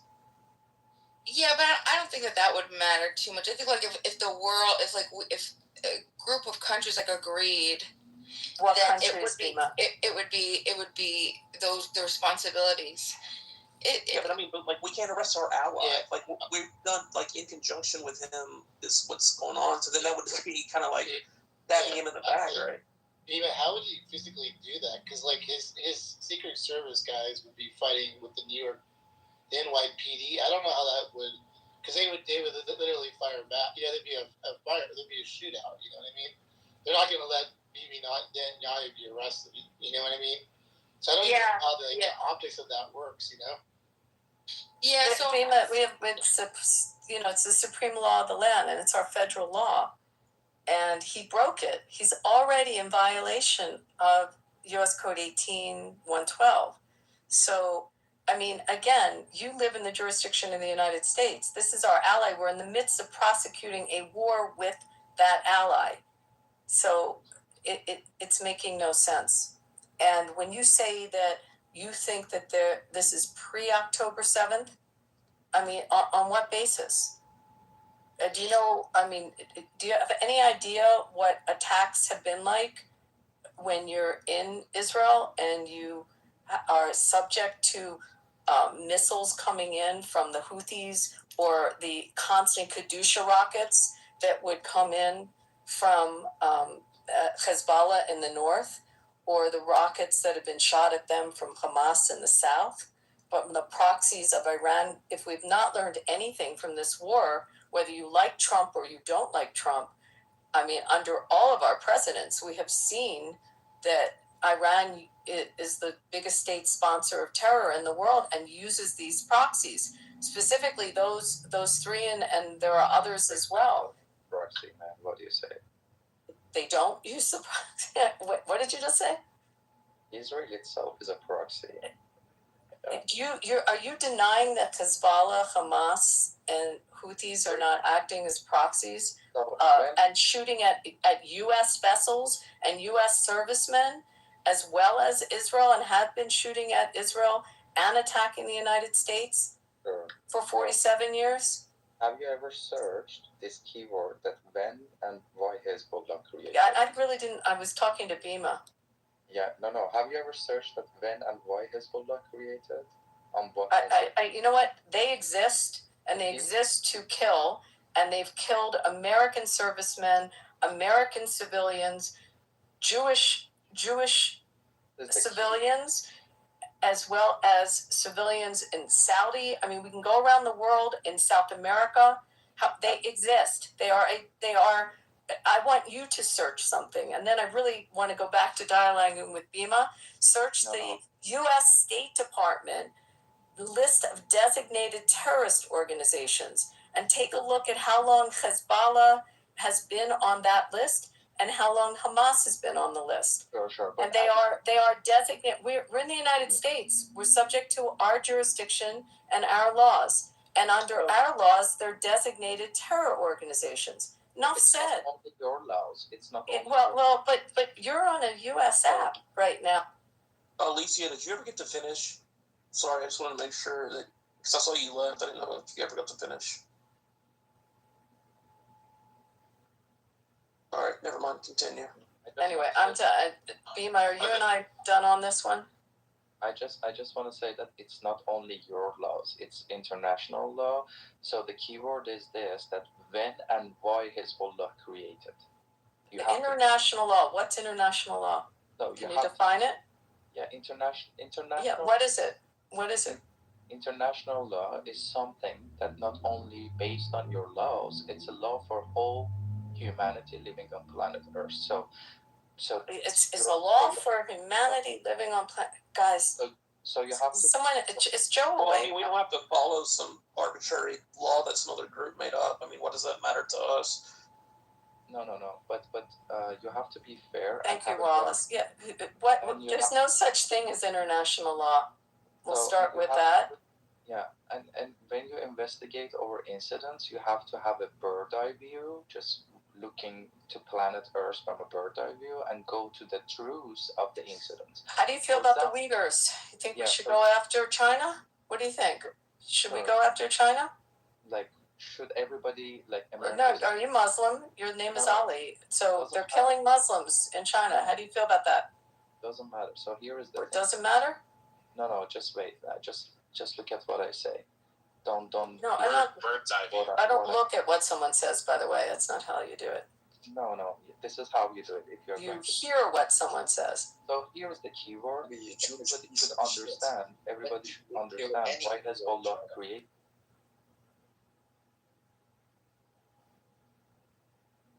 Okay, I think this is a U.S. based stage, and we don't recognize any international laws, just to let you know.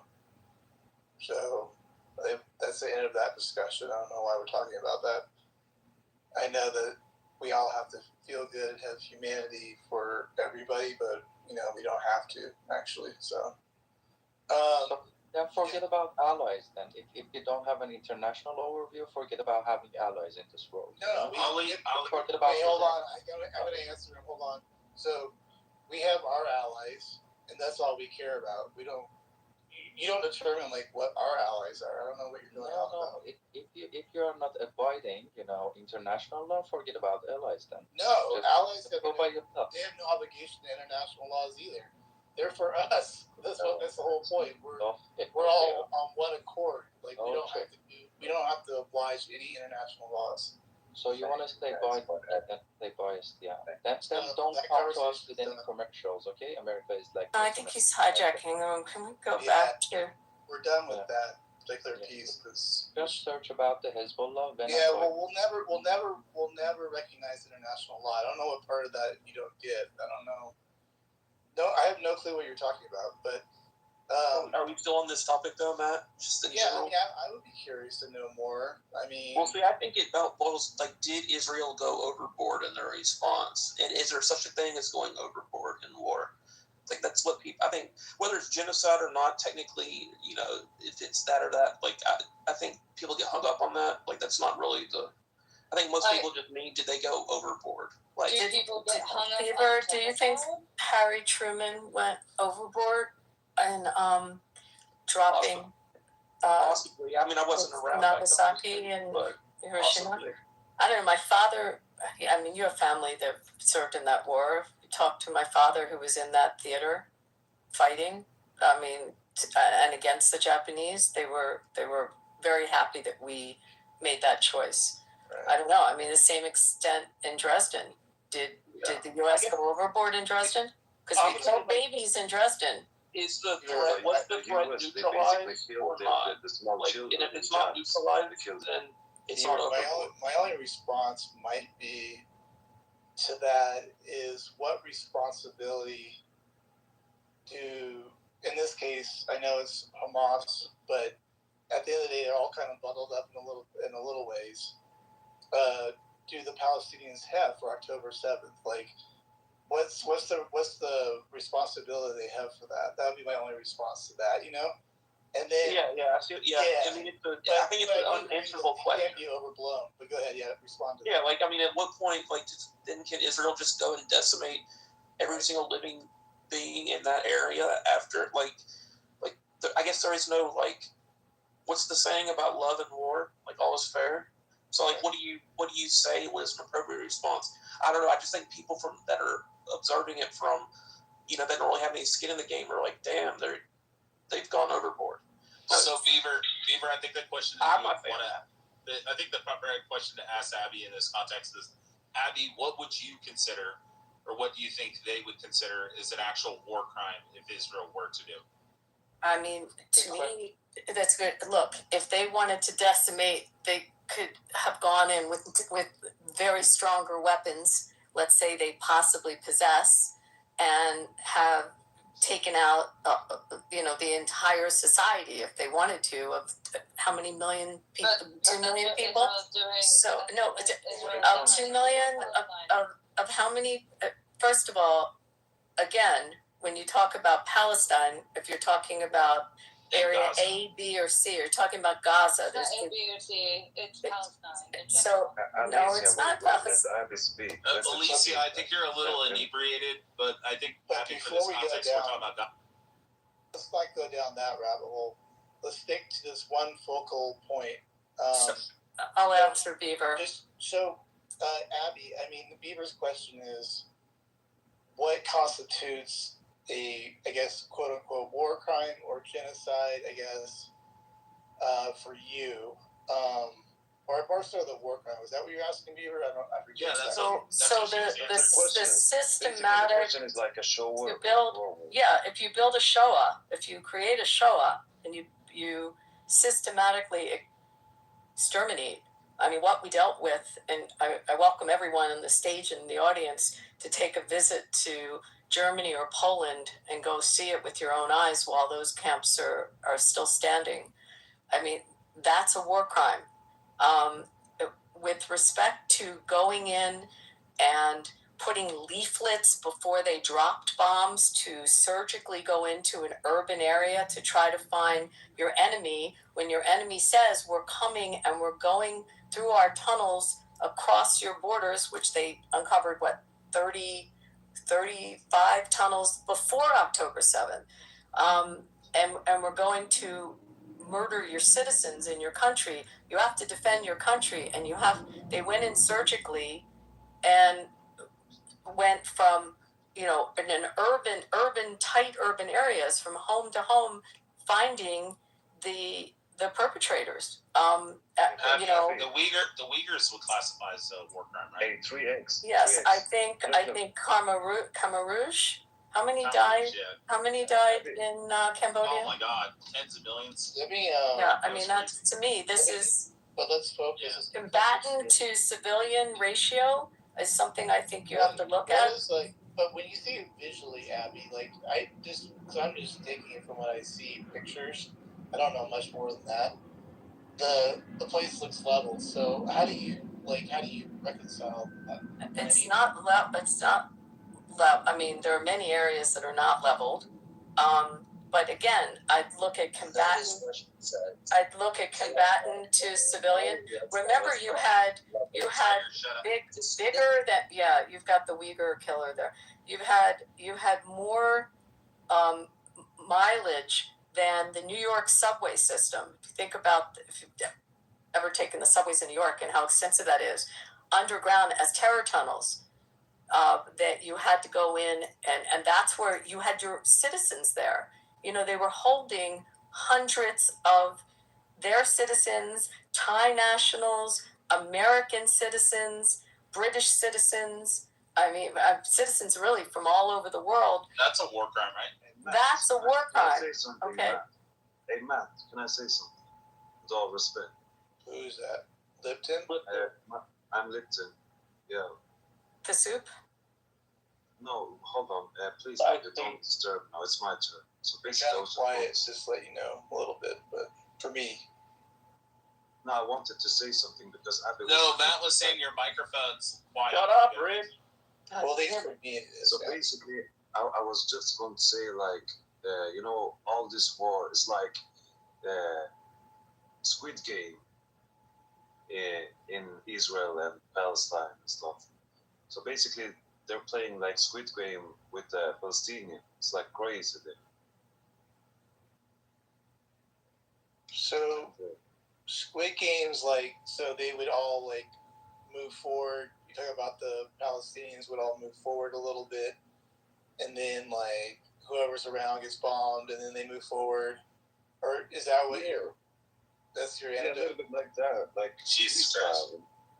Okay, I don't know about that, but okay. Anyway, the combatant to civilian ratio, I think if we look at the numbers out of World War II, and you look at other wars that our country's been involved in, and then you look at the amount, I was trying to highlight the amount of deaths, even if you took their number as a real number, which we don't know. It's the Hamas's, it's a terror organization's number.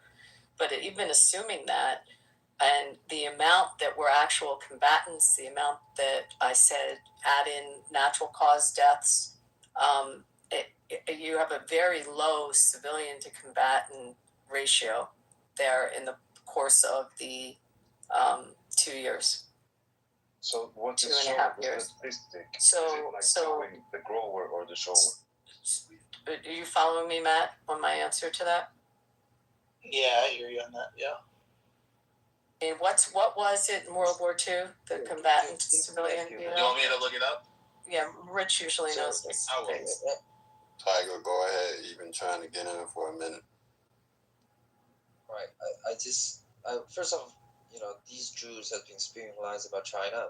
It's not the main topic, but if you guys are so concerned about China and Xinjiang and Uyghurs, just go on YouTube and search for whatever video you can find on the place, and compare that with whatever the Jews have done to Gaza, and just keep a note that the Jews call Uyghur situation in Xinjiang a genocide, and they deny whatever is happening in Gaza a genocide. Just think about that, and just notice what Abby says, right? When it comes to the Gaza situation, what people are pressing her about, how we should reconcile with the fact that a lot of civilian buildings are being leveled, a lot of babies are being killed. Her answer is that there are many areas that have not been leveled in Gaza. Just think about that for a moment. It's interesting that he said Jews, by the way, Beaver. For me, what it boils down to, though, is if the threat has been neutralized, and like if the people like Gaza, they're no longer like, I mean, if no Israelis at any danger at that point, and they keep going and going and going, and if that happened, then yeah, I think that is wrong. But I'm not saying that happened. I'm just saying that a lot of people probably have that speculation in their mind, like if these people were neutralized and they were no longer a threat, and the battle, you have the upper hand now, like, and you keep going and going and leveling everything, then I think most people objectively would think that, yeah, that's too much. But they're not doing that. They're not. Yeah, I mean, I'm not saying they are or did. No, they're at a ceasefire. They're not doing that. And by the way, did you notice he said Jews? Let me remind our friend from China that the Israeli IDF has Druze, D-R-U-Z, very, very high ranking within the IEF, Muslims, very high ranking in the IEF, and in the IDF, and Christians and Baha'is. I mean, so it's the Israeli society, which 2 million of the people that live there are Muslim, is not just Jews. So if you want to look at, so we need to, but it's interesting that you talk about a religion as opposed to a country that's defending itself right now from being attacked and having its civilians and its citizens, and many of the citizens that were attacked on October 7th and held hostage were not Jews. There were how many Thai nationals that were held? Do you want to go through those numbers? Maybe Rich, my statistician, can give you those numbers. But I would respond to that. So my response is this. Yeah, and the Uyghurs, we don't have to just look at videos. We listen to our U.S. government on what's happening with the Uyghurs. My response would be, if you actually look at the IDF command structure, you're going to see that the people are giving those commands are all Jews, because in the IDF they have rules to limit how much participation the minorities who are not Jews can rise up in the ranks. And how do you know that? My Chinese friends, Tiger, wait. Hold on, my Chinese friends, wait. So basically, if the Jews join, I said my Chinese friend, can you wait 1 second, please? So I said basically, I'm speaking, like you're speaking. I was speaking. No, I was speaking and then you just interrupted me. Everyone shut the fuck up and fuck Israel.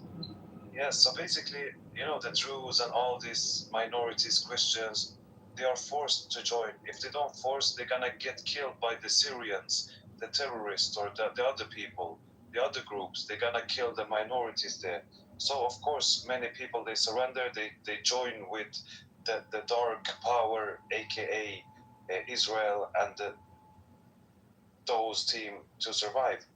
So Abby, I don't know if you can try to progress that too. Maybe you just... Y'all need to stop mentioning Abby. Make your submission and stop mentioning each other. Abby's Israeli. I'm not Israeli. Something else. I was going to bring up another. But I'm going to answer Lipton. That they are being attacked. The Druze. It's very sad. How many of their kids were killed on this? Do not cut me off. Y'all not about to talk over each other. I'm gonna go because that was my Chinese guy speak. I want to mention something. Now y'all finna go. I'm tired of hearing from both of y'all. I want to hear from somebody new. I want to bring up another point. You can go after Zach. So the point I appreciate it. So what I was saying was, I don't know why we're talking about October 7 when this didn't start in October 7. This actually started in 1948 when they stole land from the Palestinians. I know exactly what I'm talking about. What happened was October 7th was a setup by the Israeli government. It didn't come from Gaza. It came from the Israeli government. It was a plan. It is not... let me finish, please. Let me finish. Please, let me finish. And what I'm going to say here is Israel started this war, and I don't call it a war. Why? Because Israel has things that the Palestinians don't. Okay? They have all these kind of weapons when the Palestinians don't. So how can you call it war when there's one side that has weapons and one side that doesn't have weapons? That's not a war. It's a genocide. Okay.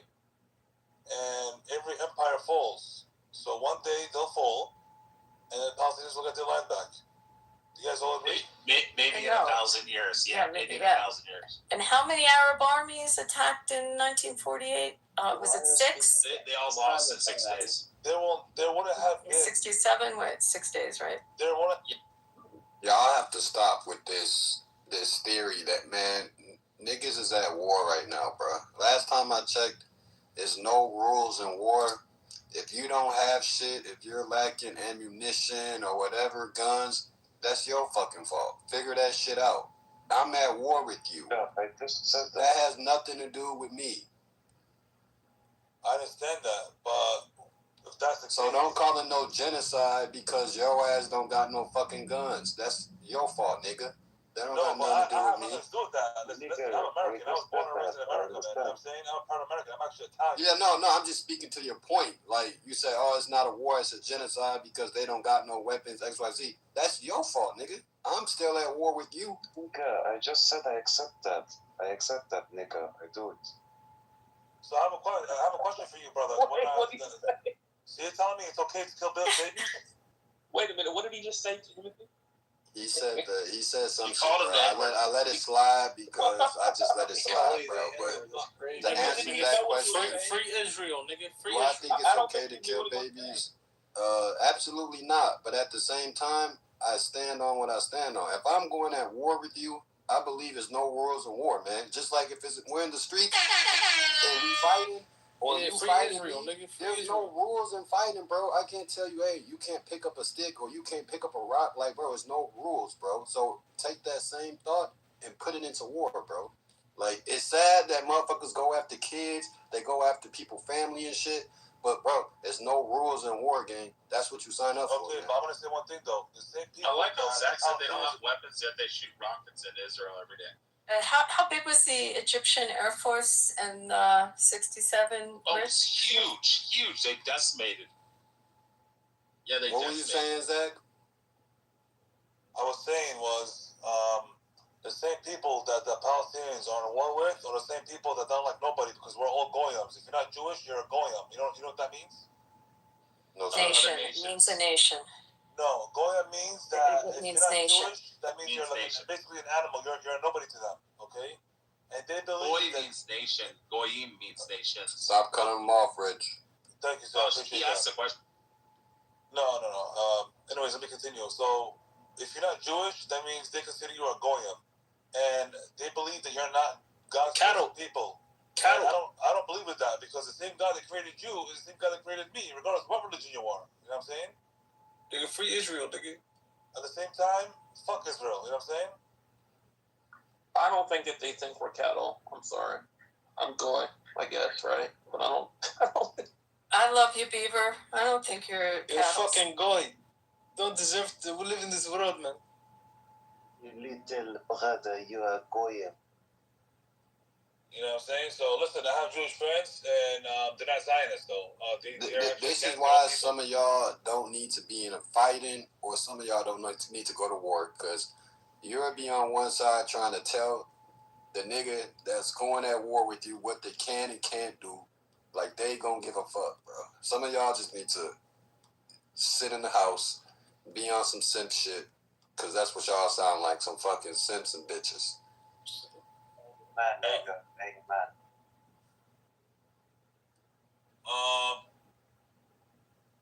Are you a pro-Israeli or pro-Palestinian? I'm just curious. Honestly, I could care less about either one. I'm pro-American. We're all pro-American here. I'm actually a pro-American myself because I was born and raised in it, and I love America. But I'm actually one thing. I go by what's wrong and right. I have Jewish friends. I have friends from different kind of religions. But my Jewish friends, they're actually against their own people in Israel because they know they're doing bad stuff to other people. You know what I'm saying? Yeah, I have a Jewish boss, so don't. Yeah, I get what you're saying, but like I said, bro, war is war, bro. You can't tell me how I'm finna go at it in war, bro. Like, that's just, you're not finna do that. Okay. Do you respect the laws in the U.S. that you live here? Do you respect the laws in the U.S.? Of course. Yeah. So you respect the U.S. code? Federal laws? My parents are Italian, and I mean, I was born here, so I'm American Italian, or Italian American, whatever you want to call it. How do you feel about Little Italy being ignored by your mayor? I mean, whatever's going on, that's only temporary. But anyways, let me finish. I have a question for you, Timothy. If I was to come to your house and I tell you to get the F out of your house, this is my house, would you accept that? Absolutely not. That's exactly what the Israelis are doing to the Palestinians, man. Trust me, That's not true. I mean, and like Riz said, you're supposed to fight back, nigga. Shit. I understand fight. that. Yeah, you feel me? If you don't got no guns, you gotta use your hands. Like, bro, I look at it like the streets, bro. Like it's just as simple as that, bro. Either you gonna lay down, either you gonna get out there and fight, or you gonna lay down, bro. You got two options. Yeah, honestly, man, wait, why are you guys all talking over him? A lot of you guys here are very close-minded. Right, stop talking over me. But like I said, you got two options. You gonna either fight or you gonna lay down. It ain't no in between. Pick and choose what you want to do. What do you want to say, Muhammad? Go ahead. Muhammad. Yeah, greetings everyone. I hope you are all doing well. What's going on this community, man? Are you a boxer? No, that guy is like a new guy in the South, I guess. No. I'm new here.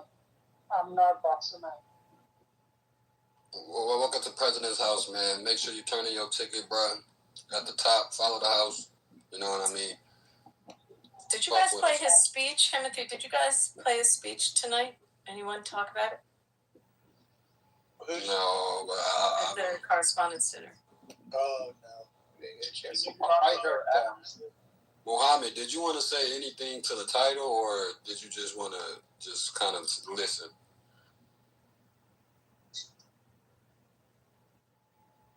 Come on, guys, don't.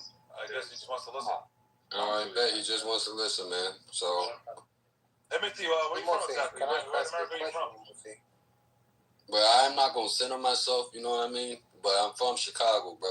I'm living in Cleveland right now, bro. 6-0 Crip, you know what I mean? Shout out to my Crips, you feel me? So I mean, I grew up in a violent environment, bro. So when niggas be talking about this war shit, I mean, it's not like the streets, but I try to think of it like the streets, bro. You know what I mean? Like So basically, you're telling me you're in the game.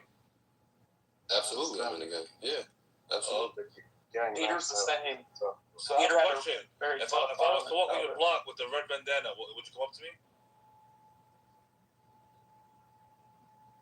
In today's society, nah, bro. Like it ain't like that, bro. Just cause you were on the opposite. I got friends that's Bloods, all types of different gangs, bro. Like nah, not at all. Okay, no, I was just curious, bro. Listen, I'm not gang affiliated. I'm not none of that, bro. You know what I'm saying? Like, I don't believe in those kind of stuff, you know? Yeah, that's cool, bro. That's understandable, brother. I mean, that's all right. But like I said, brother, I ain't trying to center myself for real, man. I mean, let's speak to the title for real. Of course, man. Listen, I believe in peace, and I believe in all humans, and I believe we should all stick together as one, you know? As long as it's not the Jews, right, Zach? I never said that. Like I said, I have Jewish friends, and I respect them. They respect me, but they're actually against it, the Zionism. Zionism and Judaism is two different things. What's Zionism mean to you? They don't know. Zionism is basically poison. Zionism is an entity, and it's a political movement. Yeah, but what does it mean when you hear the word Zionist? But Richie is stupid, Rich. He doesn't know. Basically, what you hear is like a monster. He doesn't know that it means the right of the people to exist in their indigenous homeland. That's it. That's not true. Yeah, that's what Zionism means. Connie, you don't get to define it, bro. Like So we can define it for ourselves. But you said that we think people are cattle. You just said before that we think everyone's cattle. Like you said a very disparaging thing. That was pretty bad what you said, don't you think? And by the way, you're Italian. How do you feel about Mondani ignoring Little Italy? Think that was cool? They believe. Listen, I believe, and it doesn't matter. Listen, every mayor, ancestral land must belong to them. Every mayor that's out there is controlled by people we don't even know that they exist. Okay. So, Timothy, I've got that's why it's called television. So Zach, we don't even know it. So Zach, I have a clarifying question. Y'all talking over each other. Take a deep breath. Serene, you said you had a question, sir? Yeah. Do you know Jonathan Pollard, Timothy? I don't care, brother. Okay, Who wants to pick up the mic and talk on the No, phone? because it's important. I don't care about that shit. But that guy was a traitor. Why are we gonna let? Listen, I want to ask the question that the lady asked me. I forgot her name. No disrespect, though. But go ahead. Okay, so I'm gonna ask a question about. She asked me about Mamdani. Okay, and I'm gonna repeat what I just said. So basically, every mayor that was out and existed in life, they're all controlled and they're all told what to say and what to be said. So I don't believe in no mayor. I don't believe in anything because they're told by people that we don't know that exist.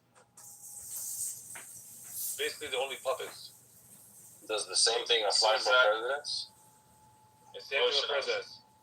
So Zach, I have a clarifying question, Zach. So if every Jew on earth describes himself as a Zionist and they give the definition that it means the right of the people to exist in their indigenous homeland, and it's defining a group of people, which the definition matters, and if the people who it's describing are the ones who coined the word, would that not mean that that's what Zionism means, and would you accept that? Like I said before, I have plenty of Jewish friends, and each one of them told me the same meaning, and that those meanings were a different meaning than what you're telling me. So, by it being said by a Jewish person, I would rather believe it from a Jewish person than a person like you. You know what I'm saying? Yeah, I'm Jewish. Well, he's Jewish too. He's Jewish too. But the difference is that I'm Jewish. Abby's Jewish. I understand that, I understand that. But you're a Zionism. You're a Zionist. You're not Zionist. Dr. Jordan's Jewish. I understand that, but you're a Zionist. You don't get to define. You don't get to define to us what we are. You don't. We can define it for ourselves. And you know what? Guess what? We've done a pretty good job of it. We can handle that ourselves. No, let me guess. Abby, he's talking about. How you doing, Abby? He's talking about. Shut up, boys. No, he probably has a lefty Jewish friend in wherever he live. Where do you live at? New York? I don't live in New York. When you say plenty of Jewish friends that you have, how many Jewish friends exactly do you have? I have about, I would say 17 of them. 17 of them, okay. So we're talking about 15 million Jews. And you're telling us 17 friends that you have define the fucking word Zionism to you, and you taking their words, but you're not taking every other Jew on the planet Earth. 50 million, but there's only 50 million on this app right now. You know what I'm saying? I'm just saying. Does the majority of Jewish people support their nation? Yes or no? A lot of them don't. A lot of them. Oh my God, bro! Vast majority of Jews. Do they support it? Yes or no? To answer your question, Ocean, these people are stupid. Why do you sound like a Jew, Ocean? He said he asked a yes or no question. I don't know why you guys keep trying to put in your soliloquy. It's a yes or no. Like, it's just that simple. Did y'all go to school? I know some of y'all went to school. No, they didn't. That's what I'm saying, bro. Yeah, but he not asking for he not asking for a thesis. He not asking for an essay. He's asking for a yes or no. 90% Ocean. No, Rich, here's the thing, bro. I don't know how some of these people live life. I swear. I swear to everything in my motherfucking life. I don't know how you guys are alive.